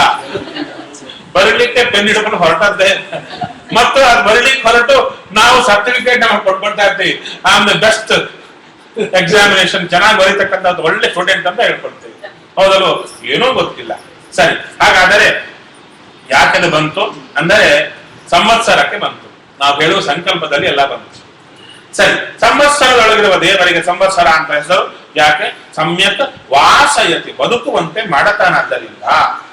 ಇನ್ನ ಎರಡನೆಯ ರೂಪ ಸಂಕರ್ಷಣ ವಾಸುದೇವ ರೂಪ ಧೂಮವಾಗಿದ್ದಾನೆ. ಈತ ಎಲ್ಲಿರೋದು ಅಂದ್ರೆ ಆಕಾಶದೊಳಗಿದ್ದಾನೆ. ಕಾಶು ದೀಪ್ತವು ಅಂತ ಧಾತು ಅಂದರೆ ಚೆನ್ನಾಗಿ ಕಾಶನಾಥ್ ಅಂದರೆ ಪ್ರಕಾಶಮಾನನಾಗಿದ್ದಾನಿಂದ ಆತ ಆಕಾಶದೊಳಗೆ ಆಕಾಶ ಅಂತ ಕರೆಸಿಕೊಂಡಿದ್ದಾನೆ. ರಾತ್ರಿ ಒಳಗೆ ಇನ್ನೊಂದು ರೂಪ ಸಂಕರ್ಷಣನಿಂದ ಹುಟ್ಟಿದ ಸಂಕರ್ಷಣ. ಆತನೇ ಅರ್ಚಿಯಾಗಿದ್ದಾನೆ. ಎಲ್ಲಿದ್ದಾನೆ? ರಾತ್ರಿಯಲ್ಲಿ ಇದ್ದಾನೆ. ರಾತ್ರಿಯಲ್ಲಿ ನೋಡಿ, ಮಳೆ ಬಿದ್ದ ಮೇಲೆ ಮೊಳಕೆ ಒಡೆಯೋದು ಯಾವಾಗ? ರಾತ್ರಿಯಲ್ಲೇ ಎಲ್ಲ ಬಿಸಿಲು ಬರೋದು. ಅದಕ್ಕೆ ಬೆಳಿಗ್ಗೆ ನೀರು ಹಾಕಿರ್ತೇವೆ, ಮಾರನೇ ದಿವಸ ಬೆಳಿಗ್ಗೆ ನೋಡಿದಾಗ ಚೂರು ಬೆಳೆದಿರುತ್ತೆ, ಸಂಜೆವರೆಗೂ ಬೆಳೆದಿರಲ್ಲ. ರಾತ್ರಿಯೇ ಚೂರು ಬೆಳೆಯುತ್ತೆ. ಅದೇ ರಾತ್ರಿಯಲ್ಲಿ ದೇವ ಇದ್ದಾನೆ, ಆತನ ಹೆಸರು ರಾತ್ರಿ ಅಂತ. ಯಾಕೆ? ರತಿದಾನ, ಸುಖ ಕೊಡತಾನಾದ್ದರಿಂದ ದೇವರಿಗೆ ರಾತ್ರಿ ಅಂತ ಹೆಸರು. ಯಾರಿಗೆ ನಿದ್ದೆ ಬಾರದೆ ಹೊರಳಾಡ್ತಾ ಇರ್ತಾರೆ, ದೇವರನ್ನ ರಾತ್ರಿ ಅಂತ ದೇವರ ಚಿಂತನೆ ಮಾಡಿದರೆ ಸುಖ ಕೊಡತಾನೆ ಭಗವಂತ. ನಂತರ ದಿಕ್ಕುಗಳೆಷ್ಟು ನೋಡಿ, ಆಕ್ಷನ್ ನಿಮಗೆ ದಿಕ್ಕುಗಳೆಷ್ಟು? 8. ಒಬ್ಬರು 8 ಅಂತ ಹೇಳಿದಾಯ್ತು. 10 ಎಷ್ಟು? 10. ನೀವು 10 ಹೇಳಿದ್ರ? ಯಾರು 4 ಅಂದಂಗಾಯ್ತು? ನೀವು 8 ಅಂತ ಹೇಳಿದ್ರು ಅಲ್ಲ, ಯಾರ್ಯಾರಿಗೆ ಎಷ್ಟು ಕಲ್ಪನೆ ಇದೆ ಕೇಳೋಣ. ದಿಕ್ಕುಗಳು ಹೇಳಿ ಎಷ್ಟು? 12 ಆಯ್ತಾ? 8 ಒಂದೆಲ್ಲ 10. ಸರಿ, 8 10 ಎರಡೇ ಬಂತು ಪಕ್ಷ. 6 ಇಲ್ವಾ? ಸರಿ, ನನ್ನದಷ್ಟು 4. ದಿಕ್ಕುಗಳು 4. ಮಿಕ್ಕತ್ತು ವಿದಿಕ್ಕು. ವಿದಿಕ್ಷು ದಿಕ್ಷು ಊರ್ಧ್ವಂ ಅಧಸ್ಸಮಂತ ಹೇಳ್ತಾರೆ. ದಿಕ್ಕುಗಳು 4, ವಿದಿಕ್ಕುಗಳು 4, ಮೇಲು ಕೆಳಗೆ ಒಟ್ಟು ಸೇರಿ 10. ಆದರೆ ದಿಕ್ಕು ಅಂತ ಕರೆಯೋದು 4: ಪೂರ್ವ, ದಕ್ಷಿಣ, ಪಶ್ಚಿಮ, ಉತ್ತರ. ಹೌದು, ಇಷ್ಟು. ಎಲ್ಲದರಲ್ಲಿ ದಿಕ್ಕು ಅಂತ ಬಂದದ್ರಿಂದ 10 ದಿಕ್ಕುಗಳಾಯ್ತು. ಅದು ದಿಕ್ಕು ಅಂತ ಪ್ರಧಾನವಾಗಿ ಕರೆದದ್ದು ಅದು. ಇದು ಮಿಕ್ಕತ್ತು ವಿದಿಕ್ಕು. ಸರಿ, ದೇವರು ದಿಕ್ಕಿನಲ್ಲಿದ್ದಾನೆ. ಸಂಕರ್ಷಣ ಪ್ರದ್ಯುಮ್ನ ಅಂಗಾರನಾಗಿ ದಿಕ್ಕುಗಳಲ್ಲಿದ್ದಾನೆ. ದೇವರಿಗೆ ದಿಕ್ಕು ಅಂತ ಹೆಸರು. ಯಾಕೆ? ದಿಶತೀತಿ ದಿಕ್ಕು, ಕೊಡತಾನಾದ್ದರಿಂದ. ಏನು ಕೊಡತಾನೆ? ಮುಖ್ಯವಾದ್ದು ಪುರುಷಾರ್ಥ, ಮೋಕ್ಷವನ್ನೇ ಕೊಡತಾನಾದ್ದರಿಂದ ದೇವರಿಗೆ ದಿಕ್ಕು ಅಂತ ಹೆಸರು. ಇನ್ನೊಂದು ರೂಪ ಸಂಕರ್ಷಣ ಅನಿರುದ್ಧ. ಎಲ್ಲಿದ್ದಾನೆ? ವಿದಿಕ್ಕುಗಳಲ್ಲಿದ್ದಾನೆ. ಯಾವುದು? ಈಶಾನ್ಯ, ಆಗ್ನೇಯ, ನೈಋತ್ಯ, ವಾಯವ್ಯ. ವಿದಿಕ್ಕುಗಳಲ್ಲಿದ್ದಾನೆ. ವಿದಿಕ್ಕುಗಳಲ್ಲಿರೋ ದೇವರಿಗೆ ಹೆಸರು ವಿದಿಕ್ಕು ಅಂತಲೇ ಹೆಸರು. ಯಾಕೆ? ವಿವಿಧಂ ದಿಶತೀತಿ ಅಂದರೆ ಮೋಕ್ಷ ಬರೋದು ತಡ ಆಗುತ್ತೆ, ಮಧ್ಯ ಊಟ ಆಗುವವರೆಗೂ ಚಕ್ಕುಲಿ ಕೊಟ್ಟಂತೆ ದೇವರು ಸ್ವರ್ಗವನ್ನ ಕೊಡತಾನೆ ನಮಗೆ ಮಧ್ಯೆ ಮಧ್ಯೆ. ಆದ್ದರಿಂದ ಮೋಕ್ಷ ಅಂದ್ರೆ ಅವಾಂತರ ದಿಕ್ಕು. ಅವಾಂತರ ದಿಕ್ಕು, ವಿದಿಕ್ಕು ಎರಡೂ ಒಂದೇ. ಅವಾಂತರ ದಿಕ್ಕು ಅಂತ ಹೆಸರು. ಅವಾಂತರಂ ದಿಶತಿ, ಮಧ್ಯೆ ಕೊಡತಾನೆ ಚೂರು ತಿನ್ನಲಿಕ್ಕೆ ಸ್ವರ್ಗಾದಿಗಳನ್ನ. ಆದ್ದರಿಂದ ಈತನಿಗೆ ಅವಾಂತರ ದಿಕ್ಕು ಅಥವಾ ವಿದಿಕ್ಕು ಅಂತ ಹೆಸರು. ಈ ರೀತಿಯಾದ ಸಂಕರ್ಷಣಾಗ್ನಿಯಲ್ಲಿ, 3ನೇ ಅಗ್ನಿಯಲ್ಲಿ ಹೋಮ ಮಾಡಿ ಅನ್ನದ ಮೂಲಕ 4ನೆಯ ಅಗ್ನಿಯಲ್ಲಿ ಹೋಮ ಮಾಡುತ್ತಾ ಇದ್ದಾರೆ. 4ನೆಯ ಅಗ್ನಿ ಯಾರು ಅಂದರೆ ಪುರುಷತ್ಥ ಪ್ರದ್ಯುಮ್ನ ಚತುರ್ಥಾಗ್ನಿ. ನಮ್ಮ ತಂದೆಯಲ್ಲಿ, ಈ ಶರೀರ ಕೊಟ್ಟ ನಮ್ಮ ತಂದೆಯಲ್ಲಿ ಇರುವ ಅಗ್ನಿ ಪ್ರದ್ಯುಮ್ನ ಚತುರ್ಥಾಗ್ನಿ ಎಂದ್ರು. ಇಲ್ಲಿ ಹೀಗೆ ಹೇಳಿಕೊಂಡೋದ್ರಲ್ಲ, ಚೂರು ದೇವರ ಮಹಿಮೆಯನ್ನು ನೋಡಬೇಕಲ್ವ. ನೋಡಿ, ದೇವ ಯಾವ ಜೀವಿ ಎಲ್ಲಿ ಹುಟ್ಟಬೇಕೋ ಅಲ್ಲೇ ಹುಟ್ಟಿಸ್ತಾನೆ, ಅದಂತೂ ಖಚಿತ.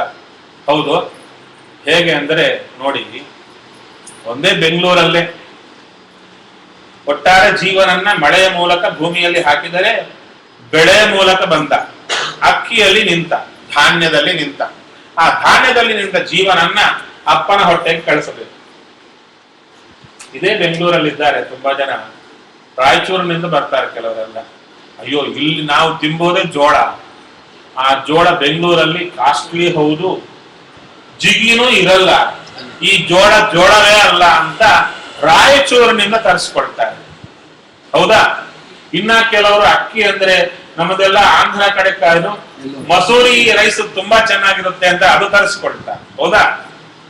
ಯಾರ್ಯಾರಿಗೆ ಬೇಕಾಗಿದ್ದು ಅಲ್ಲಲ್ಲಿಂದ ಬರ್ತಾ ಇದೆ. ಇವನ ಹೊಟ್ಟೆಯಲ್ಲಿ ಹುಟ್ಟುವ ಜೀವ ಎಲ್ಲಿಂದ ಬರ್ತಾ ಇದ್ದಾನೆ ಅಂದರೆ ಅವನು ಹುಟ್ಟೋದೆಲ್ಲೋ ಎಲ್ಲೋ ಬೆಳೆಯಲ್ಲಿ ಹುಟ್ಟಿರ್ತಾನೆ. ರಾಶಿಯ ಅಕ್ಕಿಯ ರಾಶಿಯ ಮಧ್ಯದಲ್ಲಿ ದೇವ ಅವರಂದುಕೊಳ್ಳಲು ನಾವು ವಿಭಾಗ ಮಾಡಿದವು ಅಂತ ಅವನೇ ಪಾರ್ಟಿಷನ್ ಮಾಡಿಸಿ ಆ ಮೂಟೆಯಲ್ಲಿ ಹಾಕಿಸಿ, ಆ ಮೂಟೆ ಟ್ರಾನ್ಸ್ಪೋರ್ಟ್ ನಲ್ಲಿ ಯಾವ ಅಪ್ಪನ ಹೊಟ್ಟೆಗೆ ಹೋಗಬೇಕು ಆ ದೇಶಕ್ಕೆ ತರಿಸಿ. ನೋಡಿ, ಇದೇ ಬೆಂಗಳೂರಿಗೆ ಯಾವುದೋ ಒಂದು ಸ್ಟೋರಿಗೆ ತರಿಸ್ತಾನೆ. ತರಿಸಿದ ಮೇಲೆ ಎಲ್ಲೋ ಇದ್ದ ಯಾವುದೋ ಹಳ್ಳಿಯಲ್ಲಿ ಬೆಂಗಳೂರಿನಲ್ಲಿ ಎಲ್ಲೋ ಕೂತಿರ್ತಾನೆ. ಆತ ಏನೋ KR ಮಾರ್ಕೆಟ್ಗೆ ಹೋಗಿ ಆ ಅಂಗಡಿಯಲ್ಲಿ ಅಲ್ಲೇ ತಗೊಂಡು ಬರ್ತಾನೆ. ಅಲ್ಲಿಂದ ಟ್ರಾನ್ಸ್ಪೋರ್ಟ್ ಅವ್ರ ಮನೆಗೆ ಹೋಯ್ತು. ಇಷ್ಟು ಹೋದ ಮೇಲೆ ಅಕ್ಕಿ ಚೀಲ ತೆಗೆದ ಮೇಲೆ ಅಕ್ಕಿಯನ್ನ ತೆಗೆದು ಅನ್ನ ಮಾಡಿದ ಮೇಲೆ 10 ಜನ ಊಟಕ್ಕೆ ಕೊಡುತ್ತಾರೆ. ಆ ಅನ್ನದಲ್ಲಿ ಎಲ್ಲಿಗೆ ಹೋಗ್ಬೇಕು, ಅವರ ತಟ್ಟೆಗೆ ಬೀಳುವಂತೆ ಮಾಡುತ್ತಾನೆ. ಆ ತಟ್ಟೆಗೆ ಬಿದ್ದದ್ರಲ್ಲೂ ಕೂಡ ವೇಸ್ಟ್ ಆದ ಅನ್ನದಲ್ಲಿ ಹೋಗದಂತೆ ಮಾಡುತ್ತಾನೆ. ಹುಳಿಯನ್ನ ಸೇರ್ಲಿಲ್ಲ ಪಕ್ಕಕ್ಕಿಟ್ಟು ಅದರಲ್ಲಿ ಹೋಗಬಾರದು, ಇವನ ಹೊಟ್ಟೆಯಲ್ಲಿ ಚಿತ್ರಾವತಿಯಲ್ಲಿ ಹೋಗಬಾರದು. ಹೌದಲ್ವ? ಸತ್ಯವಾದ ವಿಚಾರ, ನಾನು ಜೋಕಾಗಿ ಹೇಳ್ತಾ ಇಲ್ಲ, ರಿಯಲ್ ಫ್ಯಾಕ್ಟ್. ಹೌದು, ಆ ಅಗಳು ನಮ್ಮ ಹೊಟ್ಟೆ ಒಳಗೇ ಹೋಗಬೇಕು. ಕೆಲವರು ಇರ್ತಾರೆ, ಅಯ್ಯೋ ಬಾಯಿ ರುಚಿಯೇ ಇಲ್ಲ, ಅನ್ನ ಕಲಸಿರ್ತಾರೆ, ಒಂದೇ ತುತ್ತು ಇಟ್ಟಿರ್ತಾರೆ, ಮಿಕ್ಕದ್ದೆಲ್ಲ ಚೆಲ್ಲಿರ್ತಾರೆ. ಆ ತುತ್ತಿನಲ್ಲೇ ಹೋಗ್ಬೇಕು. ಆ ವ್ಯವಸ್ಥೆ ಅವನು ಮಾಡುತ್ತಾನೆ. ಕೈಗೆ ಸಿಗುವಂತೆ ಮಾಡುತ್ತಾನೆ, ಹೊಟ್ಟೆಯಲ್ಲಿ ಹೋಗುವಂತೆ ಮಾಡುತ್ತಾನೆ. ಮಿಕ್ಕ ಅನ್ನ ಜೀರ್ಣ ಆಗದಿದ್ದು ಇದೊಂದು ಅಗಳು ಜೀರ್ಣ ಆಗುವಂತೆ ಮಾಡುತ್ತಾನೆ. ಇಷ್ಟು ದೇವರ ವ್ಯಾಪಾರ. ಹಾಗಾದರೆ ಆ ಸ್ವಾಮಿಯ ಶಕ್ತಿ ಅಂತದ್ದು. ಇದು ತಿಳಿದು ನಮಸ್ಕಾರ ಮಾಡಿದರೆ ಅದೆಷ್ಟು ಚೆನ್ನಾಗಿರುತ್ತೆ. ತಿಳಿಯದೆ ಗೊಡ್ಡು ನಮಸ್ಕಾರ ಮಾಡಿದರೆ ದೇವರು ನೋಡುತ್ತಾರೆ, ಸರಿಯಪ್ಪ ಬುದ್ಧಿ ಬರಲಿ ಯಾವಾಗಾದ್ರೂ ಅಂತ ನೋಡುತ್ತಾ ಇರ್ತಾರೆ. ತಿಳಿದರೆ ಅಂತರಂಗ ಕರಗಿ ಹೋಗುತ್ತೆ. ಕರಗಿ ಹೋದಾಗ ಮಾತ್ರ ದೇವರಿಗೆ ಮಾಡಿದ ನಮಸ್ಕಾರ ಫಲಕಾರಿಯಾಗುತ್ತೆ. ನಮಗೂ ಚೆನ್ನಾಗಿರುತ್ತೆ, ದೇವರಿಗೂ ಚೆನ್ನಾಗಿರುತ್ತೆ. ನಾವು ಹೊಗಳಬೇಕಾದರೆ ಒಬ್ಬರನ್ನ ತಿಳಿದು ಹೊಗಳಿದರೆ ಚೆನ್ನಾಗಿರುತ್ತೆ. ಏನು ಗೊತ್ತಿಲ್ಲ, ನಮಗೆ ಗೊತ್ತಿಲ್ಲ ಅಂತ ಹೊಗಳಿಸ್ಕೊಂಡವರಿಗೂ ಗೊತ್ತು. ಏನ್ ಚೆನ್ನಾಗಿರುತ್ತೆ. ನಾವು ದೇವರ ಸ್ತೋತ್ರ ಹಾಗೆ ಮಾಡುತ್ತೇವೆ.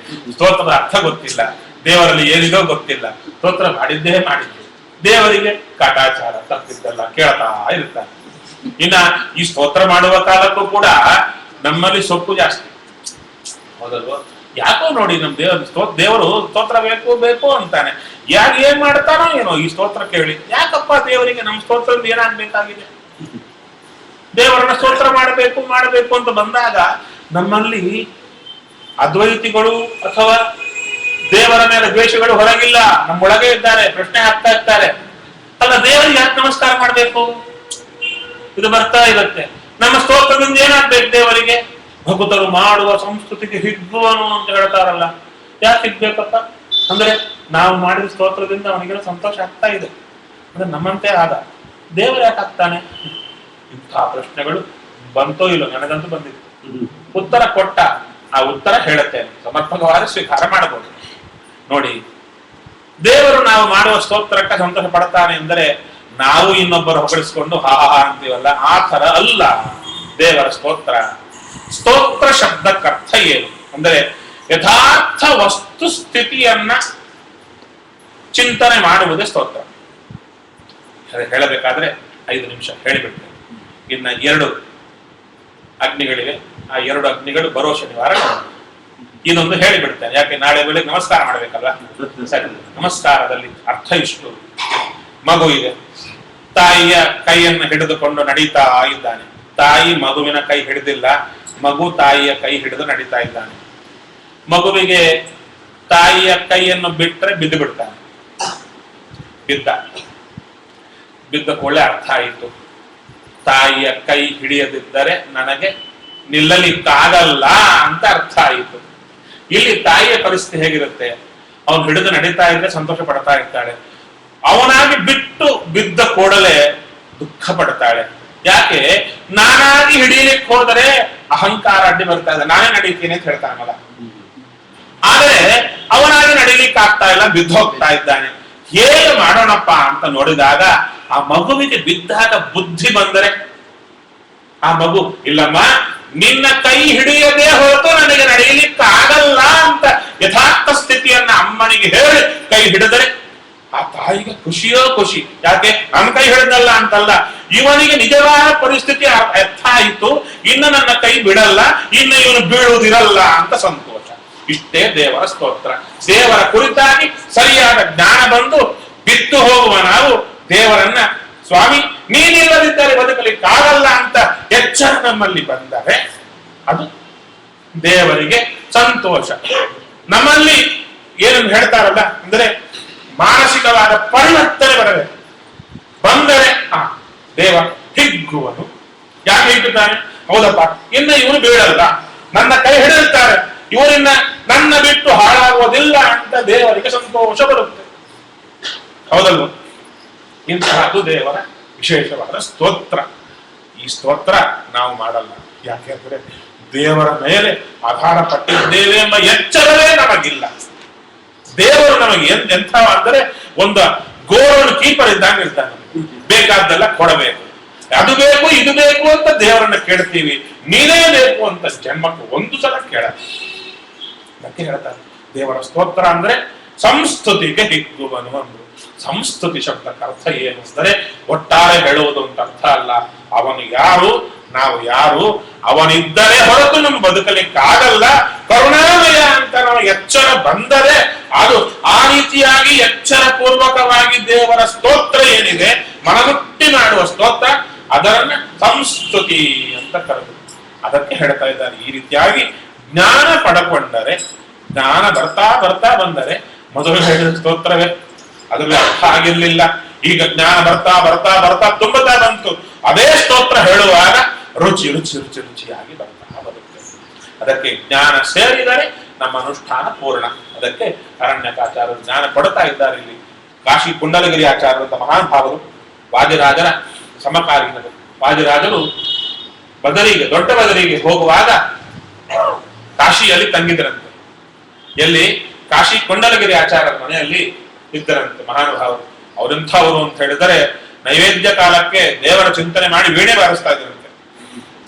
ದ್ವಾದಶ ಸ್ತೋತ್ರ ವೀಣೆಯಲ್ಲಿ ಬಾರಿಸುವಾಗ ವರಾಹ ದೇವರು ಪ್ರತ್ಯಕ್ಷ ಆಗಿ ನಗ್ತಾ ಇದ್ರಂತೆ, ದರ್ಶನ ಕೊಡ್ತಾ ಇದ್ರಂತೆ, ನಗತಾ ದರ್ಶನ ಕೊಡ್ತಾ ಇದ್ರಂತೆ ಮಹಾನುಭಾವರು. ಅವರು ಸದಾ ತುಡಿ ಅಲುಗಾಡಿಸ್ತಾ ಇದ್ರಂತೆ ಯಾವಾಗ್ಲೂ ಕೂಡ. ಶಿಷ್ಯರು ಕೇಳಿದ್ದು, ಏನು ಹೇಳ್ತಾ ಇರ್ತೀರಾ? ರಾಮ ರಾಮ ರಾಮ. ಎಷ್ಟು ದೊಡ್ಡ ಪಂಡಿತರು ನೀವು, ರಾಮ ನಾವು ರಾಮ, ನೀವು ಸುಧಾರ ಹೇಳ್ಬೇಕಪ್ಪ, ರಾಮ ರಾಮ ಅಂದ್ರೆ ಹೇಗೆ? ಶಿಷ್ಯರ ಪ್ರಶ್ನೆ. ಹೇಳಿದ್ದು, ನೀವು ಹೇಳಬೇಕಾಗಿದ್ದು ರಾಮ, ನಾನು ಹೇಳಬೇಕಾಗಿದ್ದು ರಾಮ. ನೀವು ಬರೀ ರಾಮ, ನಾನು ಸುಧಾ ಸೇರಿಸಿ ರಾಮ. ಸುಧಾ ಅರ್ಥ ಸೇರಿಸಿ ನಾನು ರಾಮ ಅಂತೇನೆ, ನೀವು ಬರೀ ರಾಮ ಅಂತೀರ. ಇಷ್ಟೇ ವ್ಯತ್ಯಾಸ. ಇಬ್ಬರ ಸಾಧನೆ ಒಂದೇ, ರಾಮ ಅಂತಾರೆ. ಜ್ಞಾನ ಪೂರ್ಣವಾಗಿ ರಾಮ ಅನ್ನುವುದು, ಜ್ಞಾನವಿಲ್ಲದೆ ರಾಮ ಅನ್ನುವುದು ಎಷ್ಟು ವ್ಯತ್ಯಾಸ. ಆ ರೀತಿಯಲ್ಲಿ ಜ್ಞಾನ ಪಡೆದು ಸ್ತೋತ್ರ ಮಾಡೋಣ ಎಂಬಲ್ಲಿಗೆ ಶ್ರೀಕೃಷ್ಣ ಅಂತ.